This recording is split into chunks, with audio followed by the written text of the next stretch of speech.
Can you please look up this site? See if we can figure out something.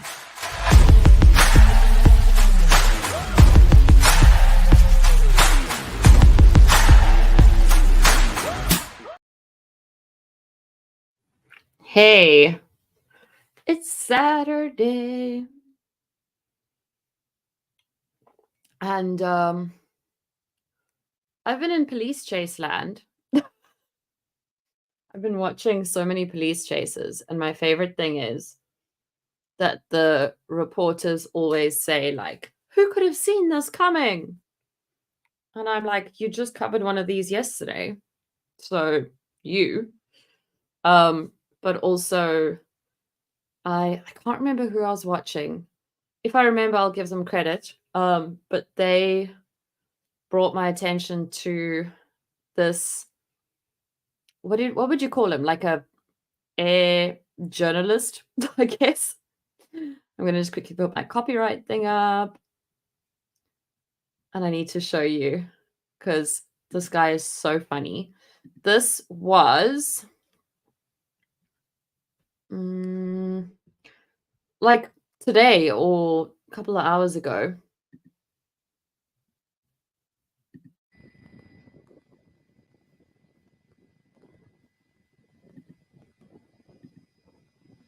This is where it starts, by the way.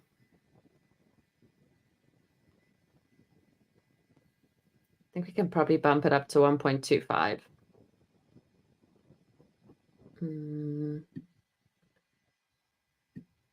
It's all good.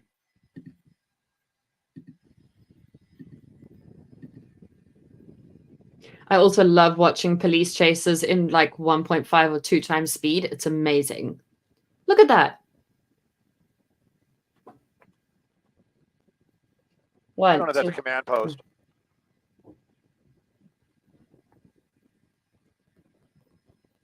He is armed. We saw the gun.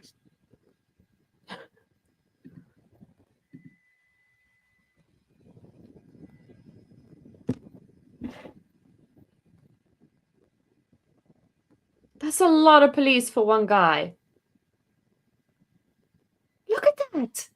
1, 2, 3, 4, 5, 6, 7, 8, 9, 10, 11, 12, 13, 14, 15, 16, 17, 18, 19. Check all the people watching it, recording it on their videos.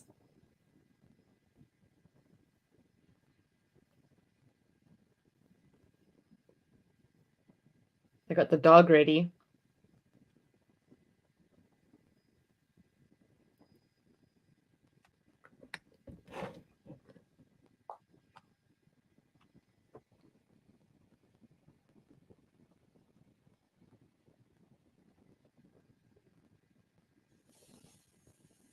Like, what do you do if you get stuck in this traffic? I've always wondered, like, what? I've got a new little Wonderful. webcam, You gotta get us all and I'm kicked still out. trying to get. I don't see any media. positioning. No, on the ground. They're talking about media on the ground.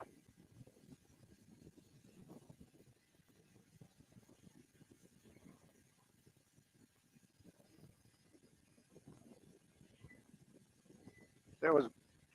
I do know the outcome of this, by the way, but I won't say anything yet. Maybe a Nissan. Sentra.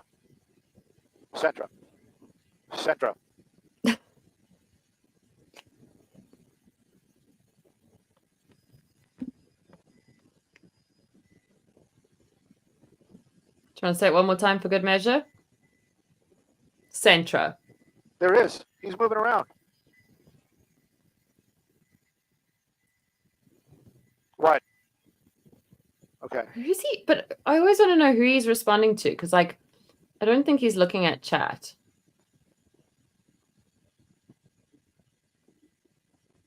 No, it's not. Is he looking That's at me. chat? If I move it, oh, There's all the movement. They want you to go clockwise.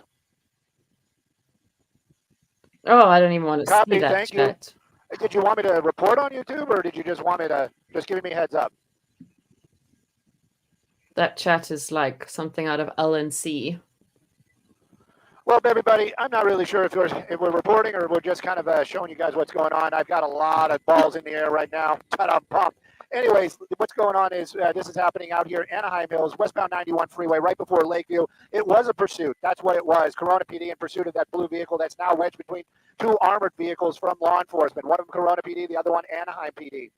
That driver brandishing a weapon. We actually saw the gun earlier on. Looks like a very large handgun. And there's also something else going on where you can kind of see it, but maybe Mike, the captain, might be able to get a little bit closer. But that rear window on the driver's side is definitely broken. And I'm not sure if that's a bullet hole or what it is, but it's definitely got a hole in that window. Now, is that from law enforcement? Probably not. I would venture to say no. If they were going to break a window to try to get maybe put in some kind of adjutant, gas, or pepper balls or something like that to get them out, they would break out the bigger windows. So I'm not sure where or when that happened, but there's definitely some sort of what appears to be a bullet hole in the window. Look at all the law enforcement. Well, they're out here in force, and this is definitely a very dangerous situation. They don't want to see this person pull the trigger at officers or at himself.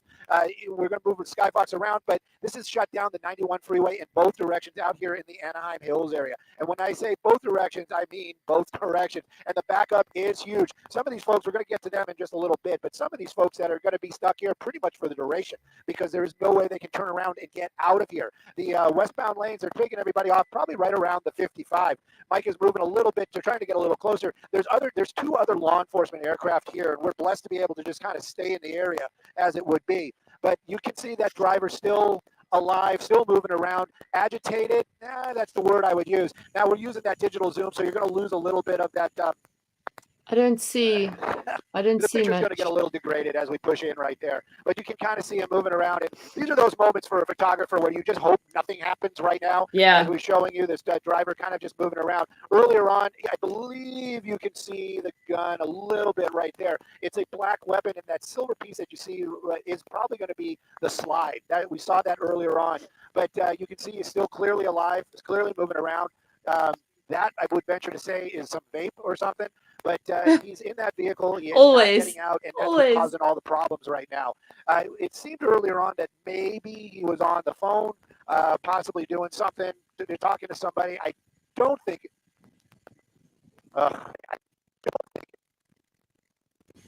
That's his side, hey, not mine. Sorry, I had to reset my audio.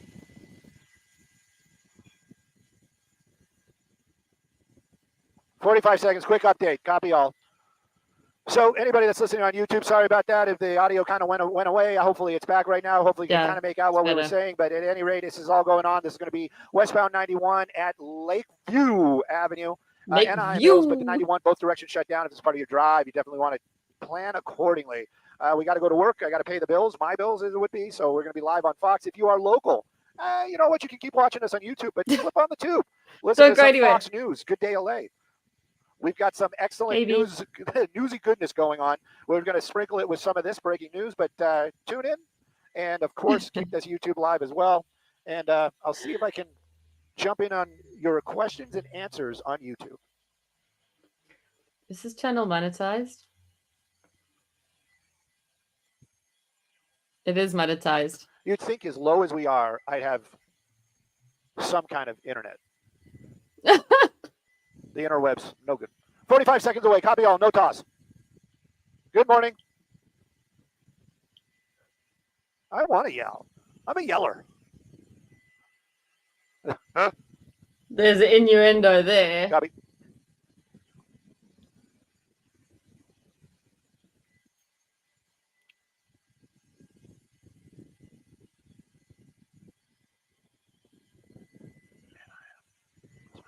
Is it a long weekend? Like, if this was... Let me actually just check how long ago this was. Anaheim, 91 freeway closed in both directions. The pursuit termination about 90 minutes ago of that blue vehicle that you see right. Okay, so I have a plant on the shelf that you guys can't see. It's like there in front of me. And earlier I just weaved this philodendron, which I can actually reach from here because it's so long. I weaved this guy around a few things. And as I was looking down at the iPad, it came tumbling. I actually don't even know if I jumped. I'll have to see like on the replay of the live. Whew, my heart. 23 hours ago. So that was Friday afternoonish, right? Where is this? Los Angeles.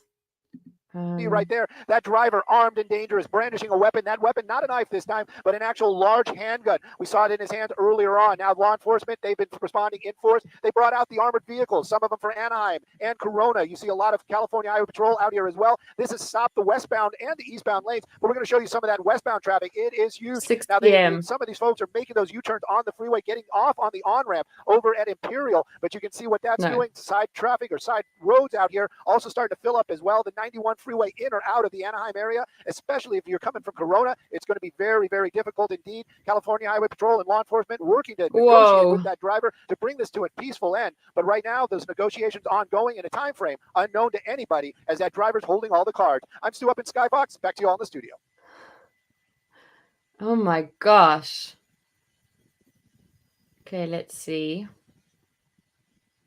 Sounds like that was him wrapping his report, but this is a longish video. I will get to Judge Simpson, I promise. I've just realized that notifications go out a little bit late. So I was going to watch this while I was kind of getting stuff set up for the stream.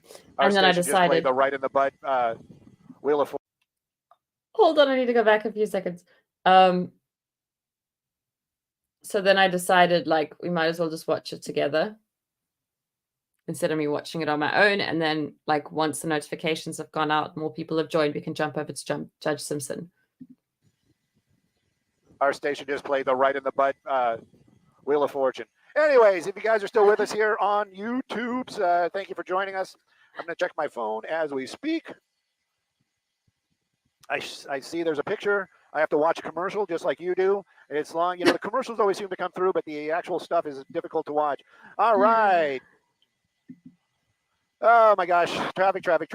I wish in the time of the ticker, basketball, coffee, donuts, anyone? Yeah. Why do we have, wait a minute, why do we not have footage of the pursuit? Because it was in Corona and most of our helicopters are all based in the valley. That would be the first reason right there. Probably 10 million now. I don't know what that means. Happy Friday. Yes, thank you. What's going on? This is a pursuit termination. It is all happening out here in Anaheim Hills. It's actually right at the border of Anaheim Hills. That kills me. It's so funny. You know, it is a tough situation. And, you know, being serious here, I'm always serious-esque. Let's call it that. Hey, everybody that's saying hi, Stu, I want to give a shout out to everybody. Love you all. Love the love. You know that. Just to play it serious here just for a little bit, that driver armed and dangerous. Now, he's been waving that weapon around. We did see it earlier on. It looks like a large handgun. Mostly he's been pointing it at himself. And, of course, law enforcement, they don't want to see that either. They just don't want to see anybody get hurt. People have been asking me what kind of vehicle that is. Now I actually see that Nissan symbol. So I'm venturing to say that that's a Nissan Sentra. If somebody was listening from that was asking me earlier on, Nissan Sentra. My money, Nissan Sentra. But that driver, he's the one that's holding all the cards right now. It basically just put the weapon down, walk away. This is all going to come to an end. You can see what appears to be a bullet hole in that rear driver's side window, but that very, very back one, you see it right there. That window's broken. Now that could be It could be a bullet hole. That could be a baton from when officers came up originally trying to break the window, and then maybe the driver pulled it. I don't know. Those are just wild guesses. But I do know for a fact that a lot of law enforcement out here with some heavily armed vehicles, they're trying to bring this thing to an end. There are negotiations going on. We do have that as a fact. What I can tell you about the freeway drive, it blows. This is the internet. I'll call it as it is. It blows. The 91, the Corona crawl. It's, if you're leaving Corona, getting into the Anaheim, Orange County. Heads up, my connection's dropped, and I don't know why. Canva seems to not be allowing me to edit. So I don't know if it's a Canva problem because they just rolled out a new something. I don't know. There's like balloons everywhere. I was just trying to make a little logo because I now have myself a, what do you call this? Like a premium account on StreamYard, I guess. I don't know what it's called. So I was just trying to like find which font I use, which is TC Milo, in case you would like to know. TC. Just let me just double check quick on analytics. Yeah, we're still live. So I'm going to put this back on while we do this. County area, stay off the 91. It is going to get you nowhere. And as far as all those little side roads that are going on down there, they are all backed up as well. Let me see, because we have been moving around. Mike, the pilot, is doing what he can to get better shots, but as I'm trying to do something else down here. But you can see that Santa Ana Canyon right there, those westbound lanes, they are FUBAR. And you know what? Look at that. So they have the road shut down. I don't know if that was a smart move, because you can see right there, if you would let people get onto the freeway at Lakeview, they could continue on that westbound 91, but they're not letting you cross the freeway. It is kind of a really tough situation. Those officers down there in those cars, you know what? I'm going to say this out loud, and if you were in law enforcement, it is not a slam. And if you're friends of law enforcement, it is not a slam. Listen to my words. You know, they are not, they're not independent thinkers in that way. They've got the order to block that road. They've got to block that road, even if they're like, hey, well, what if we kind of open it up and let people get through? That's really not their call. That's part of being an officer. Yes, officers are allowed to make their own independent decisions, but something like that, I think that would get that guy in a lot of trouble, or gal. And you know what? Props to him for just holding the ground. Officers down there on the ground, the ones that are armed, the ones that are pointing their weapons at that vehicle, it's a tough call. It really, really is, because, you know, how do you bring this to an end peacefully? All they got to do is wait for this guy to put that gun down, and it's gonna come to a peaceful end. But until that happens, that driver is really holding all the cards. Now, I heard somewhere else criminal threats. That was the original want for the pursuit. I also heard somewhere else, unconfirmed but reliable, that perhaps this vehicle was actually going the wrong way on the freeway or on some roads at some time. We see that a lot in a pursuit. Maybe not so much. I don't love the logo. This one facing the right way on the freeway. Why he stopped here? I would venture to say the car must have given out before the driver did. I can't just see him saying, you know what, I'm going to just pick this spot right here. I'm going to put it in park, and then allow myself to be boxed in by these armored vehicles. So at any rate, it is a wait and see type of game. We're going to wait. We're going to see. And of course, if you're here with us, I got to tell you, you can put it on channel 11, especially if you're local. We've got a lot of newsy goodness. Good Day LA. The ladies are there. We've got other things going on. We're talking about the weekend. We've got other news stories, and they are definitely worth a listen. We don't care, dude. On the internet, you know what? You can do both. I appreciate that for sure. But right now, this is pretty much what you're going to see for quite a while. It looks like he just dumped something out of the window right there. I really think this person is just biding his time. You know, it is what it is. You know, he's putting a lot of inconveniencing a lot of people. He might have some issues, mental issues. So, you know, you give him some points or give him a little credit for that. But, you know, what he's doing to the drive, what he's doing, how he's inconveniencing so many of these people on a Friday. Just imagine if you were one of these folks and you needed to be somewhere. What if you were catching a flight? What if you were going on vacation and now you're sitting here for 2, 3, maybe 4 hours because this person is just deciding to not give up? You know, it is what it is. But at any rate, law enforcement doing what they can to bring this thing to a peaceful end. And I'm going to join you guys back on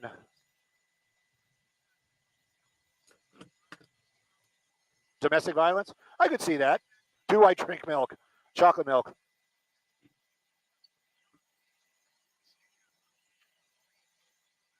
Yep. I think once somebody is stuck down there. Wait a minute. This is a nightmare. I'm stuck. Oh, you stuck in this, Jeffrey, man. I'm sorry. I'm sorry. Oh, if that's true, I'm really sorry. I read your whole text. Wait, I want to read Jeffrey's text. Well, Chai Hastel. Hi, Chai Hastel. She's, you know, I don't know. I'm always down for a quick solve for this. Trey, I do. Chocolate. Trey, I do. Chocolate. Trey, I do. Chocolate. I don't see Jeffrey. Liam, thank you. I don't see Jeffrey in the chat. You know what? I watch Clarkson Farms all the time.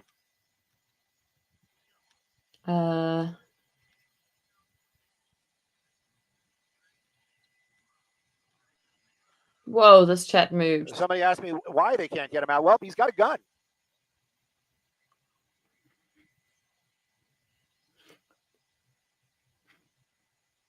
Why are you seeing that premium thing? The questions are insanity. You guys are goofy. You guys are goofy. I love it. This whole thing is kooky. I'm going to bring back kooky. That's so. When he's saying the chat is kooky and crazy and whatever, it's very similar to an LNC kind of vibe in there. So I don't really want to have it on my screen because there's just so much like politicking and like some people are really racist, and I'm not willing to have that show up on mine. That's my new word. I brought back nifty. I'm going to bring back kooky. Kooky never left. Oh my goodness. I don't know. I really don't know, guys. This is one of those ones where, you know, it's part of the job. We're going to hang this. We're going to be here for the duration. Hopefully he doesn't shoot himself. But if you guys really look right now, you see every now and then by that center pillar on the driver's side up towards the front of the vehicle, you see something silver. And I venture to say that that's the slide on the weapon that we saw earlier on. Now you can't see it, but he definitely has it in his hand. And, you know, this is the thing. Nobody wants to see this guy get hurt. I don't want to see this guy get hurt. The law enforcement probably doesn't want to see this guy get hurt. I can't really say nobody because I could only wonder what some of these folks in the backup are thinking right now. But, you know, it's definitely, that's not how we want to see this come to an end. We want to see this guy just come out, put his hands up, and go into the cuffs. That guy right there, he's clearly not watching us on YouTube, but you can see that officer is just keeping an eye on it. Those vehicles are super ballistic. I have seen situations where they have been shot at close range, and even the glass. I would venture to say it probably didn't even chip the glass at all. Oh, I mean, wow! It was pretty freaking weird. But you can see it again and moving around. You know, maybe it is, maybe it's not. We can't get any closer anymore because they have 2 law enforcement aircraft over it. But and let me see what we can do with the digital zoom. But it's gonna degrade it. Maybe it's just a name tag. Maybe it's a name tag on a jacket. It doesn't look like a weapon to me. If anything, a knife. Hold tight. You might bump around a bit when I do this. There you go. Yeah, I think it is. Earlier on when we came around and we did the orbit, that's kind of what I saw. I think we just can't see the black part of it. And you know this guy's just keeping an eye on it. I mean, you know, yes. Yes. Booth, go ahead. Oh, I didn't even know. Nobody tells me anything. Oh, okay. Well, are these the 2 schools? Okay. What's the name of them? Okay. Primary and elementary, Crescent. Copy all. Schools on lockdown, freeways shut down, dogs and cats living together.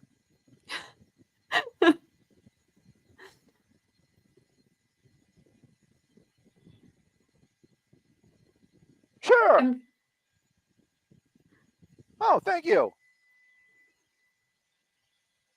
I was trying to hear if I can hear what he hears, like in the helicopter. Guys, I gotta work. Roy, I am not, unless you're talking about altitude, and even that we are not.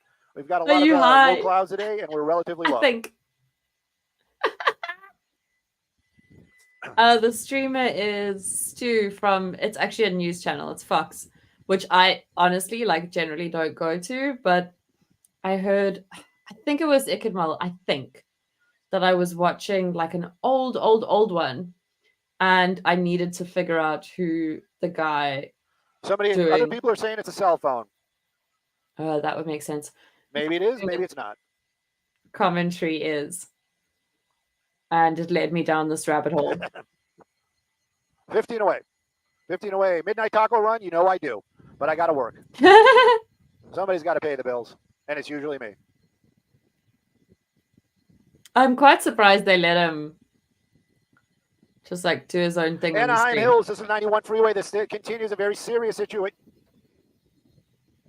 That's right. Sorry about that. This is going to be the 91 freeway, Anaheim Hills. Very serious situation, and it's still ongoing. This has been in effect for more than 90 minutes. That vehicle you see right there, the driver armed and also brandishing that weapon. And that's the reason why law enforcement has shut down the 91 freeway in both directions out here in the Anaheim Hills area. That backup on the westbound area is huge. We're just finding out that 2 schools are on lockdown. That's going to be Crescent Elementary and Crescent Primary. That's what I'm showing you right there. And they are very close to that 91 freeway. If things go south, it could easily affect these students. That's the reason why they put them on lockdown. Hopefully it will not happen. But right now, law enforcement still working to get that driver of the vehicle just to come out peacefully, put the gun down, come out hands up. But while this is going on, the westbound side, that's what we're going to show you right here. All these drivers, they are really, really stuck in it because they cannot get off the freeway. Some of them towards the end of it over here, towards the Corona area, been making U-turns and using Imperial as their off-ramp. They've been kind of slow. They've actually making good progress. They're clearing that freeway. But once you get off that freeway, I would tell you pretty much stay off of Santa Ana Canyon because that one is very slow and go. If you are getting on the 91 freeway today and you are heading eastbound, you're going to be slow and actually stopped at the 55. Those quick if you're heading turns. westbound, I'm sorry, the other way around. If you're heading westbound, they're going to stop you at the 55. Eastbound, if you can get on anywhere east of Lakeview, that 91 is going to be a great drive. But if you're in the Corona area and you're trying to get to OC, stay off that 91 freeway. As far as we know right now, no injuries to any civilians, no injuries to any officers, but this is definitely an ongoing situation out here on the freeway. I'm Stu up at Skybox. Back to you on the studio. 23 hours ago in LA, one Google thing gave me 6 p.m., but schools would not be in lockdown. The other one said 10 a.m.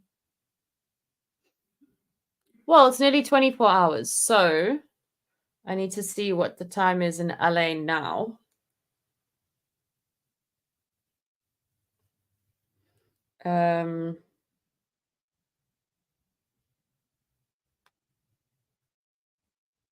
Time.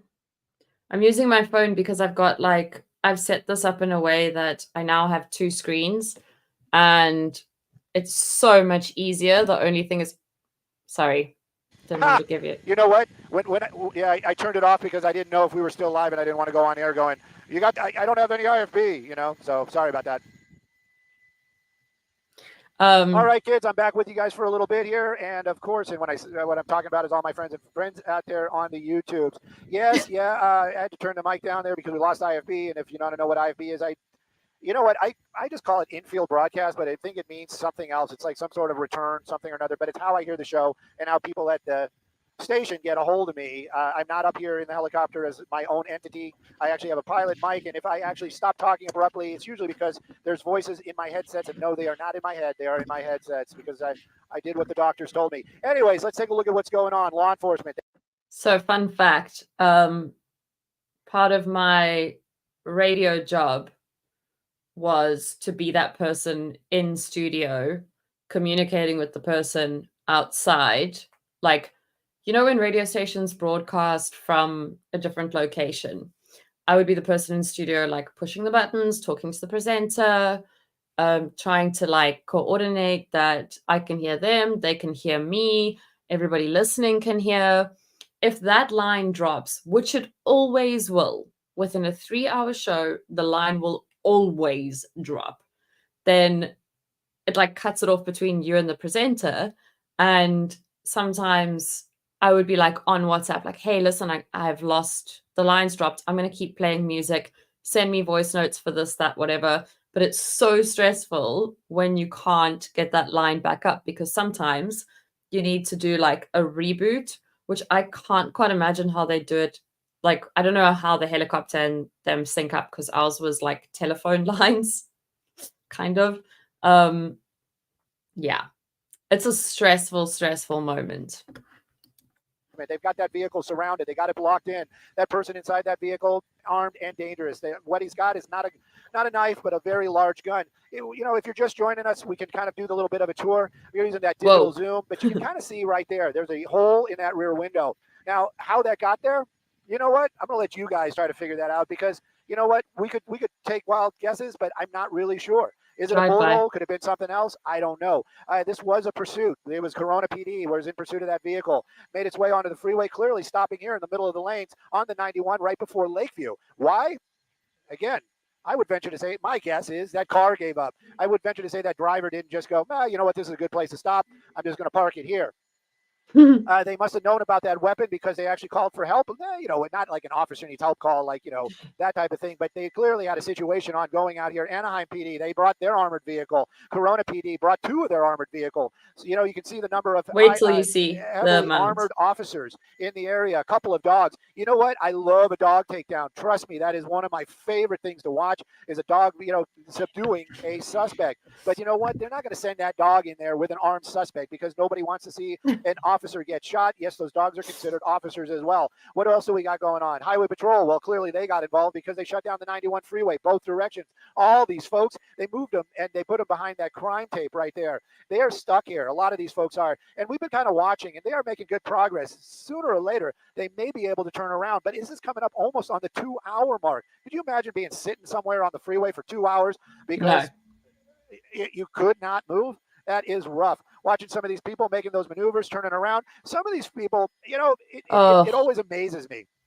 So they're using the off-ramp as the on-ramp, or the on-ramp as the off-ramp over here. But see, these guys, I think these are a little smarter. They're making their way over here and then joining the off-ramp, you know, just kind of making that U-turn and joining that that line of cars getting off the freeway. You know what? I stumbled onto this. I didn't see this earlier on. So I guess westbound, they're taking everybody off at Imperial. Look at that backup. Oh my gosh. Anyways, this is a thing, and it's going to be here for some time. What is going on here? Oh, using that little opening. Yeah, you know what? I probably would be doing this. This is all me right there. Make that U-turn, get back on the freeway, find another way around it. Freeways are always better than the side streets, especially when a freeway shut down like this. But you can see the side streets starting to. This is a terrible idea for a number of reasons. 1, unpredictable. When police are busy focusing on something, don't be unpredictable. 2, if there's an accident, while you're doing that, you have to stop and think to yourself, how are emergency personnel going to get there? They're going to be using some of the same routes. There are people blocking up the emergency lanes. You could land up being stuck, and it was not necessary. Like, I'd probably sooner get out of my car, leave my car on the freeway, walk a little bit, catch an Uber, and then just come back later. But it is a terrible idea to try and do this. I mean, they were going slowly, and you saw like a car nearly T-boned in slow motion, but still. To fill up as well, all the traffic from the 91 getting off, everybody trying to get around it. I'm sure they're all using the same app. I use Google, and I use Waze. It's probably going to put all these people on that same route to get around it, and it's going to create more backup. It's going to be a tough drive for a lot of these guys. Let's get back to the actual scene itself. Take a look what's going on. Hopefully we didn't miss anything. Nope, we haven't missed anything, oddly enough. And the standoff continues. That driver, you know what? Come on, man. If you're watching, if somebody's watching that knows him, text him, tell him, just come out with your hands up. You're ruining everybody's weekend, and you don't want to ruin your weekend worse than it is already. Just put down the gun, come out, go into custody. Let's clear the freeway. I got to catch up. You guys are typing too fast. You should all take turns typing. It's a problem I've never had.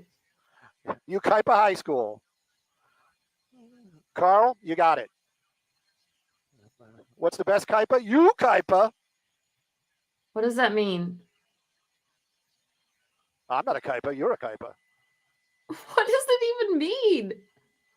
Inside looking out. You know what? I'm not putting you on the spot, but how would you handle it? How would you handle it? I don't know. Everybody's got a thing. Well, do you know what? This is what confuses me. There are bulletproof backpacks for 6-year-olds in the US. Why don't the SWAT teams have bulletproof? Like, they could have a small amount of SWAT teams that are bulletproof from head to toe, and they could resolve these kinds of things. Like, has anyone thought of that? That can't be a new concept. Someone thought of a bulletproof backpack for a 6-year-old. Somebody says free bro, he just wants to go home. You know what? I would venture to say, he could open the door and walk away because his car isn't going anywhere. Maybe if he calls AAA and AAA shows up, they'll give him a tow. Or maybe he gets an Uber. How about that? All right, nobody's giving me any good ideas. So you know what I'm going to tell you guys right now is trained skunks. What do you guys think? Trained skunks. Yep. Have them like walk over to the car, start spraying the car, and just walk away. I don't think one would do it unless the window is open. But I googled what he looks like. That would get him out of there. That would get him out of there. Even if he's got a gun, I mean, I don't want to see any animal get hurt, but I think they're hard to hit. And if they scamper, or maybe they run under the car so you can't get them. I think trained skunks is the way to go. I think that's an untapped resource. Thank you. Thank you. Oh, okay, it was his side. Real stink bomb, right? Gabriel. Okay, we'll do a long one. Okay, Crescent. Come JF, on. I got to make this quick. I got to make this quick because we got to go work. But you know what? I always wanted to own a towing company. I was a tow truck driver at one time. And a shout out to Brothers Towing of Norco. You guys should get an IG page. I'd follow it. Anybody that's out there and wants to follow me on the internet, you can find me on Instagram. That's my one I always go to. It's STUMUNDEL. No 2 L's. I'm the poor Mundell. I was thinking. Not a Mandel. We don't have that kind of money. I was thinking that. Stu, no, I'm saying Stu, but I mean Raymondo. Listen, it's one person, and I think the pursuit wasn't even like, I don't want to say it wasn't bad, because it obviously was bad, but like, I've seen worse. Oh, he's going to have to restart again. His line's dropping. Good morning, Sandra and Araxia. This is all happening on the 91 freeway, like you said. Anaheim Hills, Anaheim area. It's going to be the westbound 91 right before Lakewood, but it doesn't really make that much of a difference because both sides of the freeway are completely shut down. Started out as a pursuit in the Corona area. That blue vehicle that you see right there, the driver armed and dangerous and brandishing that weapon. Once that vehicle came to a stop here on the 91 freeway, they brought in the armored vehicles. They boxed it in to make sure it couldn't go anyplace else. Anaheim PD is out here. Corona PD is out here along with the California Highway Patrol. Let's take a look at some of those westbound lanes. This is a lot of the backup. Some of these folks have been here for more than 90 minutes, probably coming close to 2 hours. A lot of these folks deciding to take matters into their own hands. They're making that U-turn and getting off at Imperial. But once you get off that freeway, the drive is not going to get much better. A lot of those side streets are packed as well. A little bit of Skyfox in the shot, not a big deal, but you can see some of that backup right there. The westbound, they're taking everybody off at Imperial Highway. If the 91 westbound is your drive today out of the Corona area, stay out. How is this affecting other folks? Well, you see 2 schools right there. That's going to be Crescent Elementary and Crescent Primary. Both these schools are on lockdown due to the activity on the freeway. It is very close to that school right now. These students probably not in immediate danger, but nobody wants to take any chances when children are involved. Law enforcement put those 2 schools on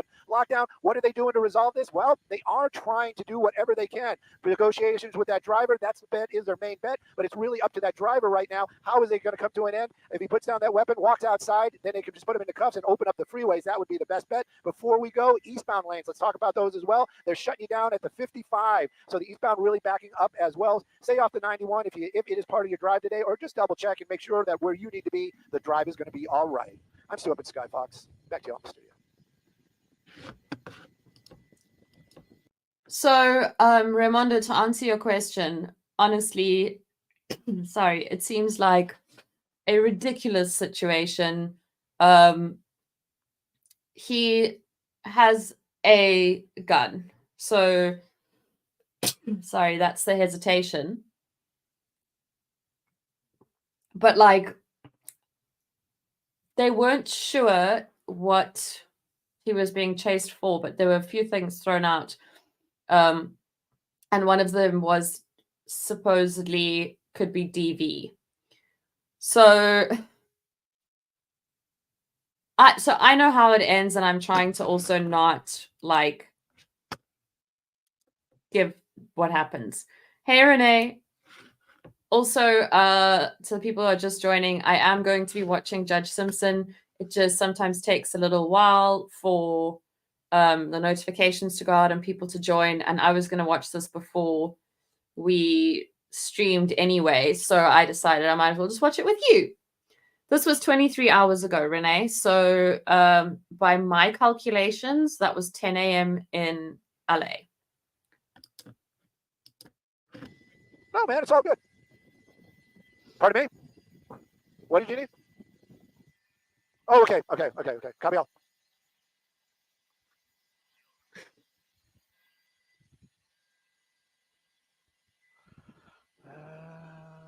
I need a gamer chair.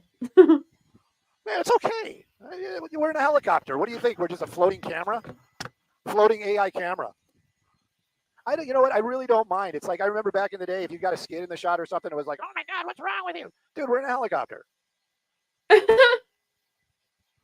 Alan Parker, if you're really stuck in traffic, man, my heart goes out to you. We got about an hour worth of fuel. I'll let the desk know. Somebody said he fell asleep. I have seen that in the past. I have really seen that in the past where the suspect is like literally in that car. Oh, wait, what's he doing? What's he doing? Yeah, this is one of those ones where, you don't want to zoom in and watch this guy hurt himself. I can't see. I don't know if it's a me thing or... Resolution. That was the word I was looking for. Resolution. Yeah, when you hit that digital doubler, the resolution goes to poo.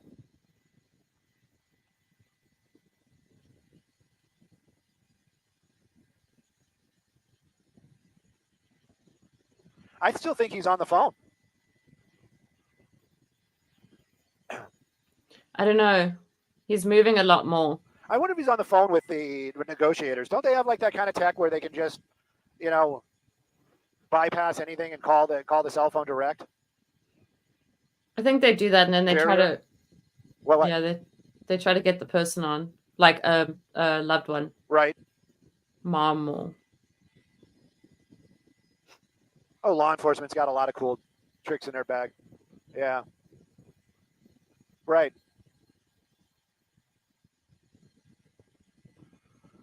Yeah, we're keeping an eye on it. We're doing the best we can. Law enforcement, they are ready to pounce.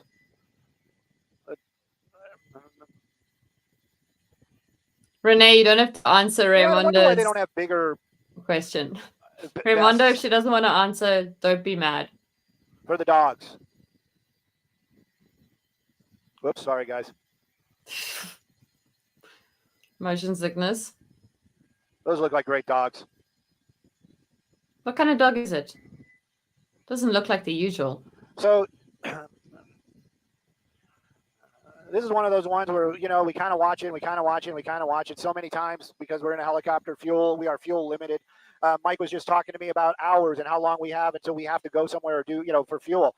It is one of those ones where, it is inevitable and unedible that when it goes down, we'll probably be somewhere for fuel. It is one of those ones where you just sit and wait. At least, we're kind of sitting down. We have machinery. I'm not holding a camera. I've got a laptop in my hand. Yes, I do control it. Yes, I have to have my hands on it. Yes, I make jokes sometimes that my fingers are bleeding. It's actually a Beatles line. But at any rate, the Beatles is a band. And but these guys down there, and since we've been here, these two dudes have been holding their guns the entire time. Their arms must be so Talking tired. about, getting a muscle cramp. Yeah. Or, you never see them tap out. You never be like, hey, man, I got you. I hear you, Stu. So you're telling me that's a cell phone that's in his hand in this shot? I think so. Yeah. Really? Yeah. That is a gun pointed at him. You might be right, actually. And if so, I think you should zoom out. And he's left-handed. Yeah, so I reckon you should zoom out a bit now. So then what are we doing? All right. So Yeah, according to law enforcement, we just got this information. My pilot, Mike, that likes to be called Nacho because he looks like Nacho. And if you ever watch the Better Call Saul, you'd know why. He has just confirmed over our aircraft radios that is not a gun. That is a cell phone in his hand. So if he doesn't have his gun in his hand, he's not brandishing a weapon. Why don't they just bring this thing to an end? What are they doing? They don't want to be put on Yes, TikTok? I don't want to be the guy to walk up to the car. There's no doubt about it. But, come on. We're here for another hour. When did you just text me? Oh, you just texted me that. We're here for another hour. We're here for another hour. Another hour. Another hour on station. Another hour on station.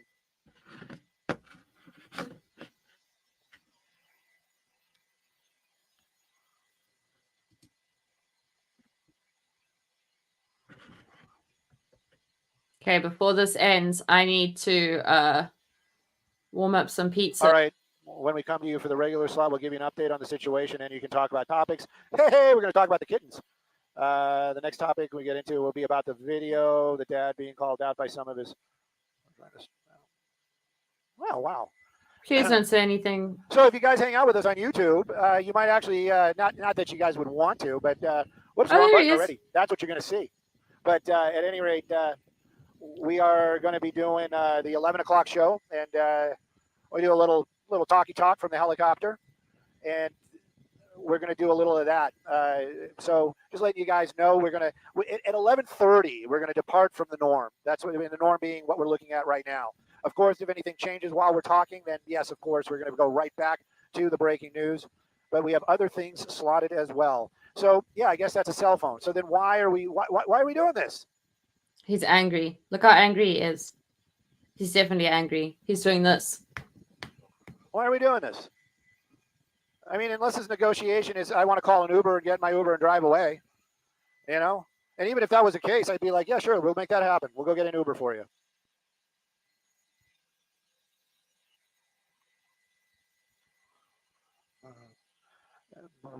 I'm a little bit nervous knowing how it ends of just having this stream. My gosh, guys, you're typing way too fast. How am I supposed to catch up with this?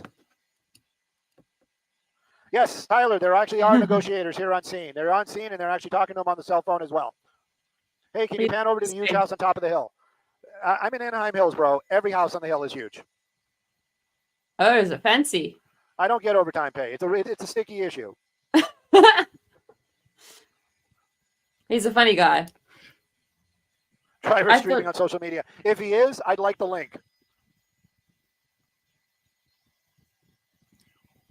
I thought he was an independent streamer. Rambo.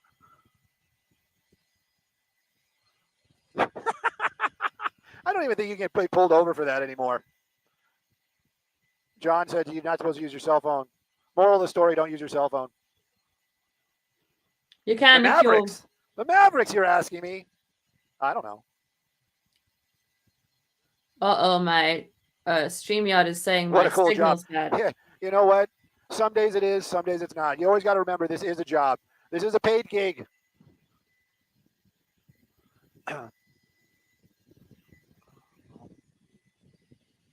I'm just going to try troubleshoot this Wi-Fi thing.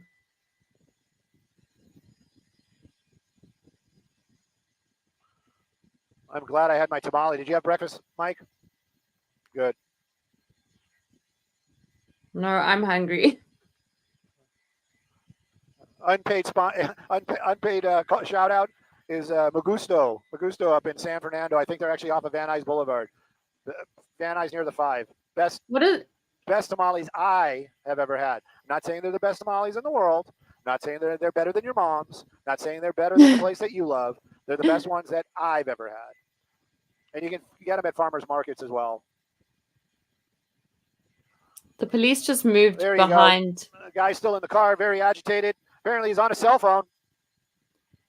Talking with negotiators, making everybody's holiday weekend a problem. And the people that have to work, too. Oh, look at that. Man, they're making good time. Everybody's making those U-turns and getting out of here. Ooh, check him out. Man, that guy is stylish. He looks cool. He's doing a TikTok for sure. To that Beyonce song. You think it's a semi? Okay, wait. So I think police crossed the barrier to go and tell people to turn around.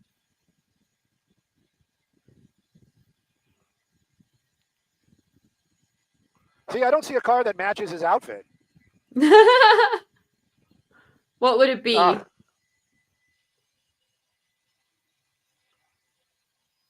I'd think like a Chevy or like... What do you mean? Like my audio? Or are you asking me about fuel situation?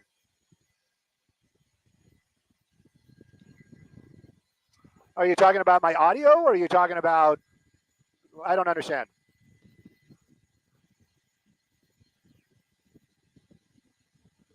How far is that this? really was an accident. That I'm not playing around. That was an accident. What was?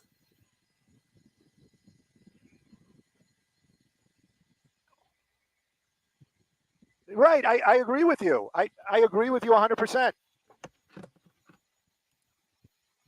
Yeah, I love the cowboy. Our assignment desk just sent a photo from actually, just so you guys know what was going on there, that conversation was my bosses just got a hold of me saying that when I accidentally put myself on air, apparently some other station was taking our feed and I got on their air, but that really was an accident. And then also they sent me a picture that was sent to them from somebody on the ground, and that is definitely not a cell phone that's in his hand. And so that's the reason why officers are taking this type of stance out there. I can't share it with you guys, not because of any kind of privacy rights, as I just don't know how I could possibly share that with you. But at any rate, well, be careful with the switching of the cameras. But that really truly was an accident. Anyhow, so this is all happening out here in the Anaheim Hills, Anaheim area, and it is pretty static, as in it is not moving any kind of fast. And time is on the law enforcement side, and it also is definitely not on the side of anybody that's on the 91 today. I'm looking at my watch. We're going to be switching it up. We're going to do a top of the hour for Fox. If you guys are local, turn on channel 11. The show is changing speeds, as it would be. Oops. Going more into, it's called Good Day LA Plus. A little bit, it's kind of like a news magazine, but not quite Inside Edition or anything, but something like that. So if you guys are local, now would be the good time to tune in. But definitely don't shut off the YouTube if you're not local. I am ashamed to say I don't actually know what that is.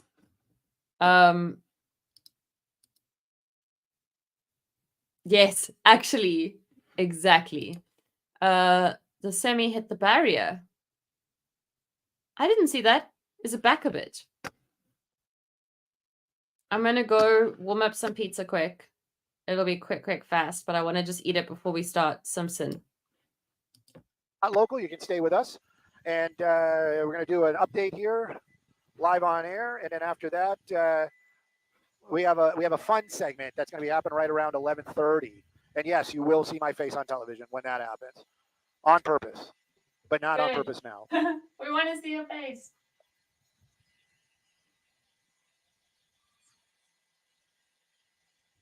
Again, if you guys are on the Instagrams, I love the love. If you want to hit me up, you can follow me. It's Stu, STU_Mundell, MUNDEL, the little self-promotion right there. I enjoy conversation, and I am a photographer. That's basically what most of my posts are. And hit me up, check me out. I'll try to respond the best I can.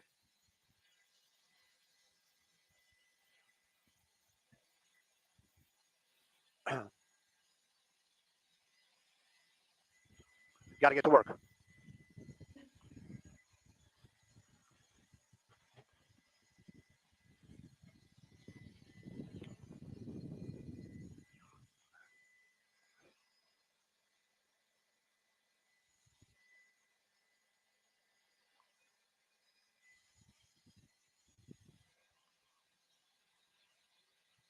Yeah, they should be talking about this guy.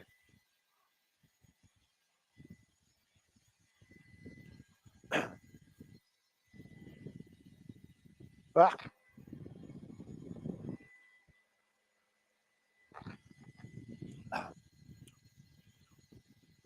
I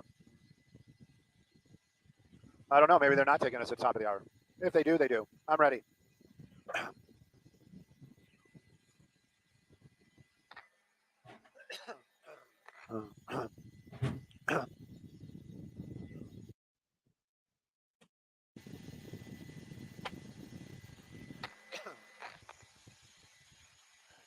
You all right there, Stu? I need to go back. I heard him say they should be talking about this guy.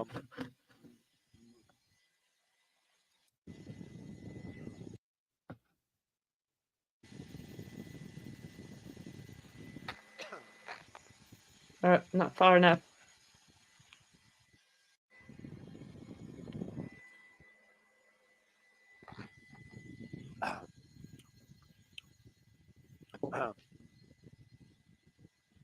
I don't know. Maybe they're not taking us at the top of the hour. If they do, they do. Sorry.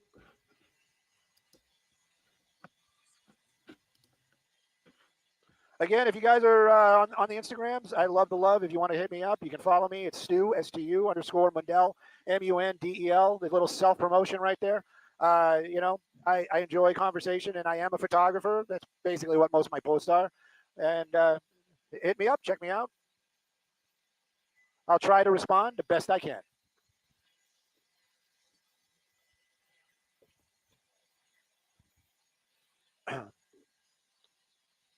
Can't remember if you said that before. Got to get to work. Okay. I think you said it just after this.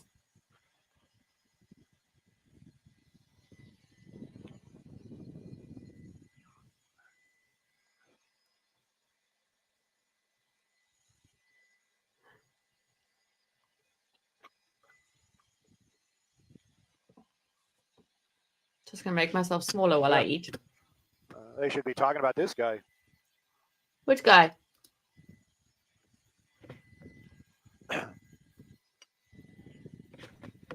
Ah. That wasn't a swear, was it? I don't know. Maybe they're not taking us at the top of the hour. If they do, they do. I'm ready. Top of the hour, o'clock. Bottom of the hour, past.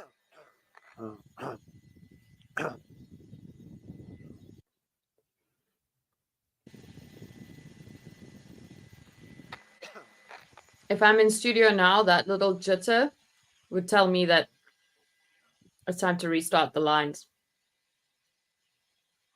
Bum, bum, ba, bum.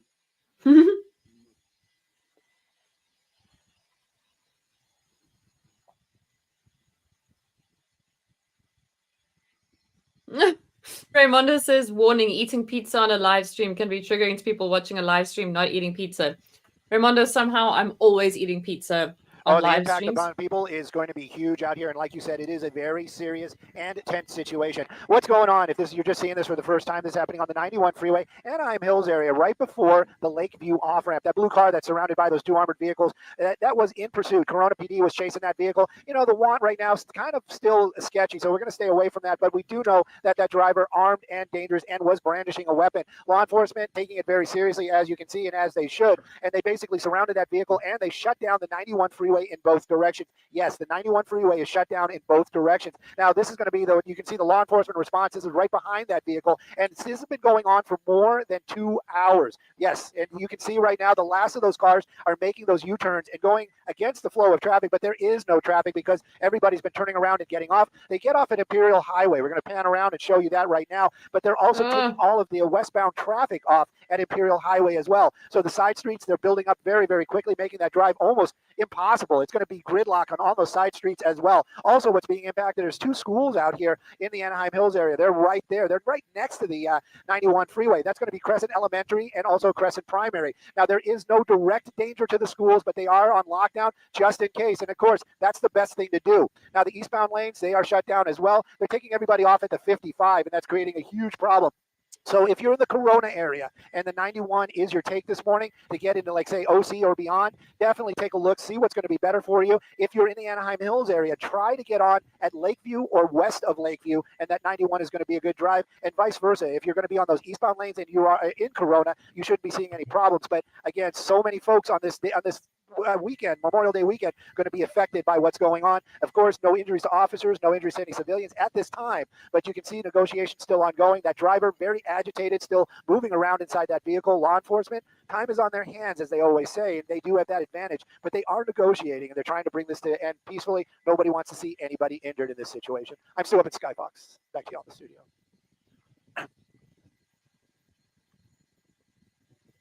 I don't want to interrupt him, so I just want to wait to see. You know what? I got to give myself a gold star. I think I got all the streets right. I'm serious.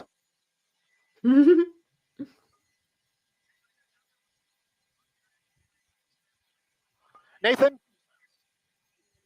Maybe, if even that.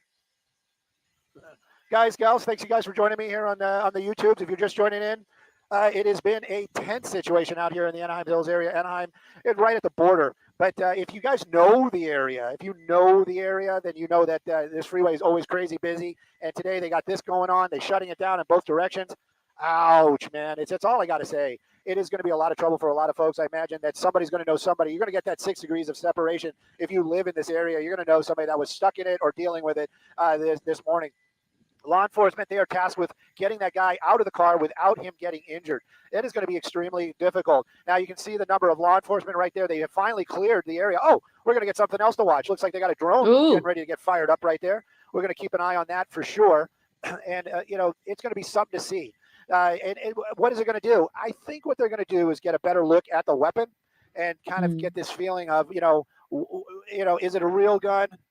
Is it, could it be a pellet gun? Oops, he let it slip what it is. Even if they get like a 90%, like say, we think it is, they're not going to treat it like it's not, because nobody, again, wants to see anybody get hurt. And I wouldn't say anything, I wouldn't want to be the guy officer that's going to walk up to him saying, oh, we think it's a pellet gun. Yeah. So at any rate, Howard, Peter, you're gonna have to give that to me phonetically with phonics. You're gonna have to give that to me with phonics. Phonetically. But yeah, we're just keeping an eye on it. We want to make this work. We want to bring this to an end safely. Of course, everybody here wants to see this end. I would venture to say that they're probably down there talking about possibly using CS gas. A lot of times what they'll do is somebody up there will switch out his weapon, or one of these guys will break out some sort of pellet gun. They'll shoot out the rear window. But if that guy is armed, that's kind of the problem. If they shoot out that rear window, shocks the guy, like he's like, and he accidentally pulls the trigger, somebody gets hurt, it's going to be a problem. And so they're kind of limited. Their hands are tied. It's like, how do you solve a situation like this? These are the ones where you just watch and you got to wait it out. You got to wait it out, or try to talk that guy into just giving up. I do know a negotiator personally, and I couldn't imagine. I just couldn't imagine that job, trying to talk to those people. You see, other guys, the movie, yes, it was a comedy, but how do you handle that? How do you handle that? Anyways, I feel for the guy behind the wheel a little bit. I feel more actually for all the innocent folk that are, stuck today. If I was going on vacation, I'd probably be pretty grumpy about this. And if you were probably going on vacation, you could say out loud, it's like, oh no, I'd be more concerned about that. Right? No, you can say it, but I don't believe it. I don't believe it for a second. You know what? I need one of those signs on a table. Convince me, prove me wrong. But at any rate, Izza, how you doing? But at any rate, we're just keeping an eye on what's going on out here. Rotate to the original dude. Come on, man, or dudette, whatever you may be. Come on, we just talked about that. How? What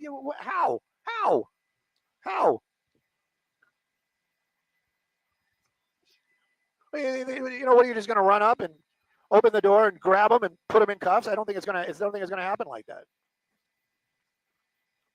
But he said the car in front is bulletproof. Sergeant Branford, if you're really saying hello, of course, hello to you as well. Maybe you can chime in and give some of these folks some schooling on how to handle a situation like that, because I can't imagine. I really can't. I mean, it's like, how do you negotiate?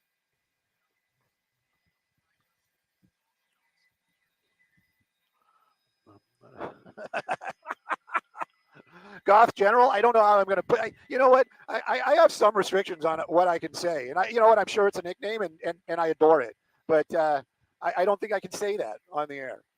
I'm going to need it phonetically. I want to know what it is. An email with the phonetics.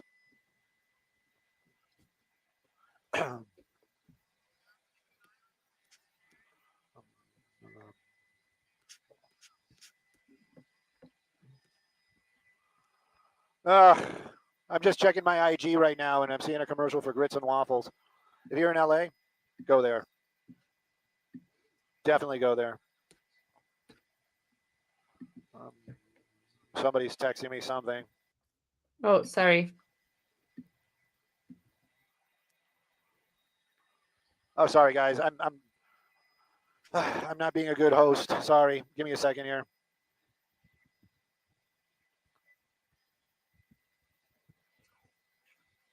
No, this Just So where are we chat going to is go for moving fuel? people. Because I have a feeling we're going to be hanging out in the OC all day. We're getting close. Can we do the 30? Oh, really? Oh, man, that blows. Right. You want to just pick up an orbit if we can? Save maybe a little fuel? I mean, we can be flying in. We don't have to be over this to do for the 11 or the 11:30. All right. I'm talking with my pilot. No, I'm not talking to the invisible voices in my head. We're talking about fuel and fuel consumption.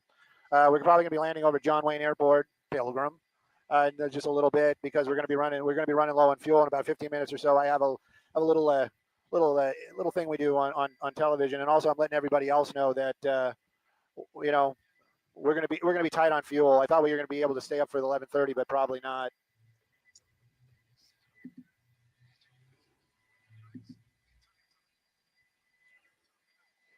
Really? Hey, Christian, are you out there? Christian.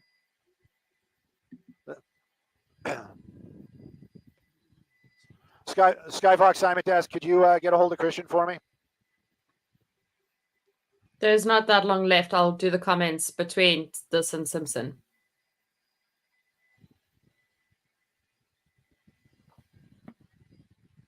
Now? I'll tell you how it ends. We're not going to get fueling back in the air in 15 minutes. Right. No, I think we should. If that's the case, clearly the stew piece is not that important. You know what I mean? Well, we can. I'm not like we have to stay up for that, but we're gonna have to stay here for as long as we can. I need to get a hold of Christian and let him know though.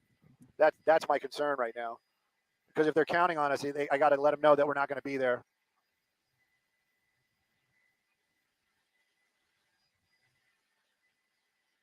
Man, that hour went by quick.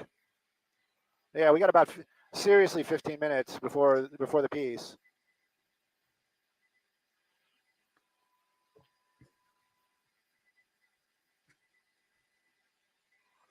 Oh, the workings. A lot of this stuff is behind the scenes. Sorry, guys, if we're not being good hosts up here, but we have other stuff that we gotta manage, and its fuel is definitely one of them, especially when we're. Oh yeah, what happened to the drone? Somebody's like, "Hey Stu, what happened to the drone?" I don't know what happened to the drone.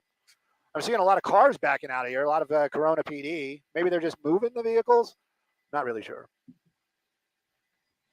I'm sorry Skybox it's moving around. TLC lost that IFB feeling, and it's back. Simon Desk.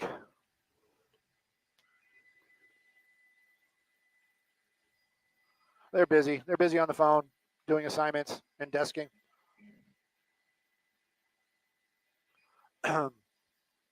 Keeping an eye on the situation out here, and it just it's getting more tense. I think when you start seeing officers moving their vehicles and not driving away, oh, they are driving away, and more officers showing up. You got some an ambulance here as well. That might mean that they're going to start doing something to bring this to an end. Possibly try to break out that rear window, maybe some kind of CS gas or some kind of powder or something like that. An adjutant is what they like to call it, to get that driver uncomfortable and perhaps get out of the vehicle, hopefully without a weapon, and then they can start doing what they need to do to get that person into custody. I'm not giving anything away right there, because a lot of times people say, "You're giving away officers' location." No, I'm not. I was once told by officers that if you can see them, actually the words were, if you could see me. Oh, the door's opening up. Oh, on the police vehicle. I think we're going to be okay with the door. Oh, they're hitting them with CS gas. how is he saying that? I don't see that.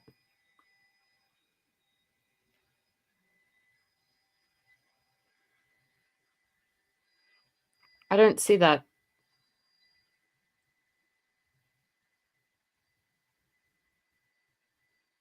Well, two things. I think they're starting to be a little bit more proactive than reactive out here. And then also we wanted to talk about fuel, because I don't think we're going to be able to make it to 11:30.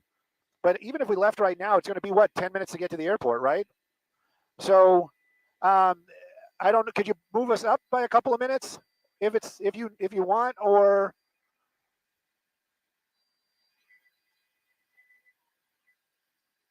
it's okay. I'm just, Yeah, I mean, if we don't do anything today, it's He didn't have his windows open. okay. I hear what before. you're saying. I hear you. Okay. I always want to err on the side of caution, but I always want to play ball. So hang on, Mike. Could we be on the ground and still have a signal? Yeah.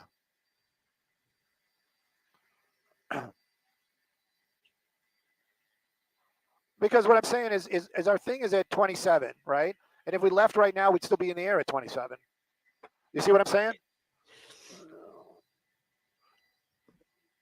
Right. Quick one. I'm not gonna say too much now because there's literally like 3 minutes. But I haven't encountered other people who aren't in media that only say the minutes when they're talking about it. So like we're at 27 or we're at 13. Like most people say it's like 12:27 or like 12:13. But in media, because you're working in like 30-second increments, you often say like, oh yeah, 27:30. And people know what you mean. Hey, it's 27 or is it solid 30? Because minutes matter. That's what I was saying. They could just play Christian is something. doing his job. Could put a promo in. If you take us right at 27, we'll probably be able to do something.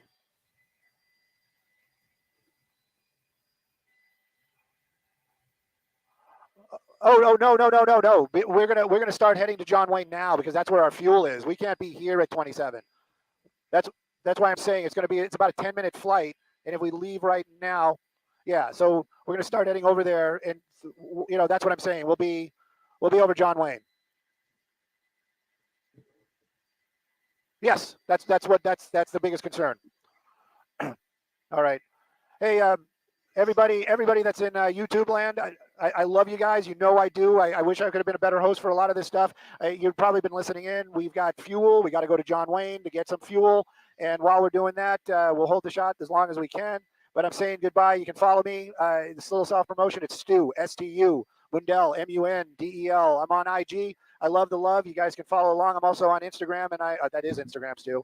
I am tired. I'm also on X, and I'm also on Facebook, but I'm mostly on Instagram. And no, it's not a political statement. It's just because I'm a photographer and I post pictures. Anyways, guys and gals, we're gonna probably start heading away. If you guys are local, keep watching Fox. Fox Good Day LA Plus is on right now. The ladies got some awesome stuff. They got some great guests in there as well. And again, I'm gonna start fading away as we ride off into the May gray. And again, thank you guys. I wish I could answer every one of your questions and every one of your texts. I really do, and I mean that. I love that about social media, and I'm going to work with Mike here. So, Mike, it's seriously a 10-minute flight, right? If it makes you feel safer, but we can stay up, you know what I mean? Yeah, I don't want to be like go and just land and be like, yeah, we got here in 5 minutes.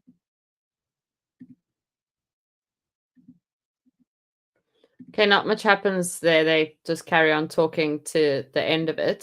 A traffic nightmare still on the 91 in Orange County following a police pursuit and standoff that turned deadly. The closure leading to a miles-long backup in both directions at one point. Here's what it looks like right now. It looks like pretty bad going one way and pretty okay going the other way. Fingers crossed they don't strike me. This on a Friday and a holiday weekend where people are trying to perhaps get out the door quickly.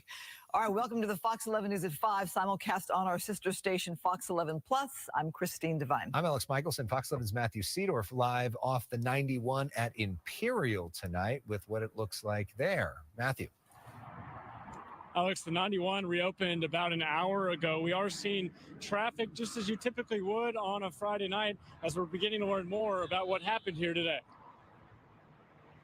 A dramatic standoff Friday in Anaheim, shutting down the 91 freeway for hours. We're still waiting, I guess, for the driver. Police with rifles aimed at a man wanted for stalking and making criminal threats. A couple on the other side of the freeway recording in disbelief. Damn, where the hell? They do have. Bro, should we get down? My arms went numb. Yeah. I had a tingling sensation, and I was in disbelief for like the next 10, 15 minutes on the way home. Just I couldn't believe what I had just witnessed. Take a look what's going on. Skyfox above us, bulletproof Bearcats box in the suspect's blue car. That is a gun pointed at him. The man seen through the driver's window for hours, then around noon, silence. Flashbangs fired to check for movement, and after no reaction, police approach, finding the man dead, a suspected suicide. It's just sad to think, there's so many people out there that are having the worst day of their life right now. And, they could just use some help or a friend or somebody, something. Stuck in traffic? 3 hours and 19 minutes. 3 Both hours. directions on the 91, a parking lot. Nothing's going on. Crowds of people seen here on the Citizen app standing and waiting. The last of those cars are making those U-turns and finally turning around on his side streets. Take 71 freebie, go all around and come back and go straight. Big mess? Yes. I didn't know what was happening, but they condensed it, and then everyone's off the freeway. I've been on the freeway for like 3 hours. Mad. Makes no sense. Some drivers unaware of the standoff, others just trying to get to work. What have you been doing? Sitting in traffic, looking at Instagram. Shouldn't be on your phone. Emails. Sucks. Complete disaster for everybody. The 91 freeway reopening around 3:45, ending an almost 7-hour closure. And here's a live look at the 91 westbound. Okay. So let me just switch this over quick. And then I'm going to go here. This one can close there, and this one can close. This one can say share this tab instead. That can go there. I can take this banner off because we don't need that sugar warning anymore. And I can do that. Okay, back to the comments. Let's see, where did I get to? Eating pizza on a live stream can be triggering to people on a live stream, watching a live stream, not eating pizza.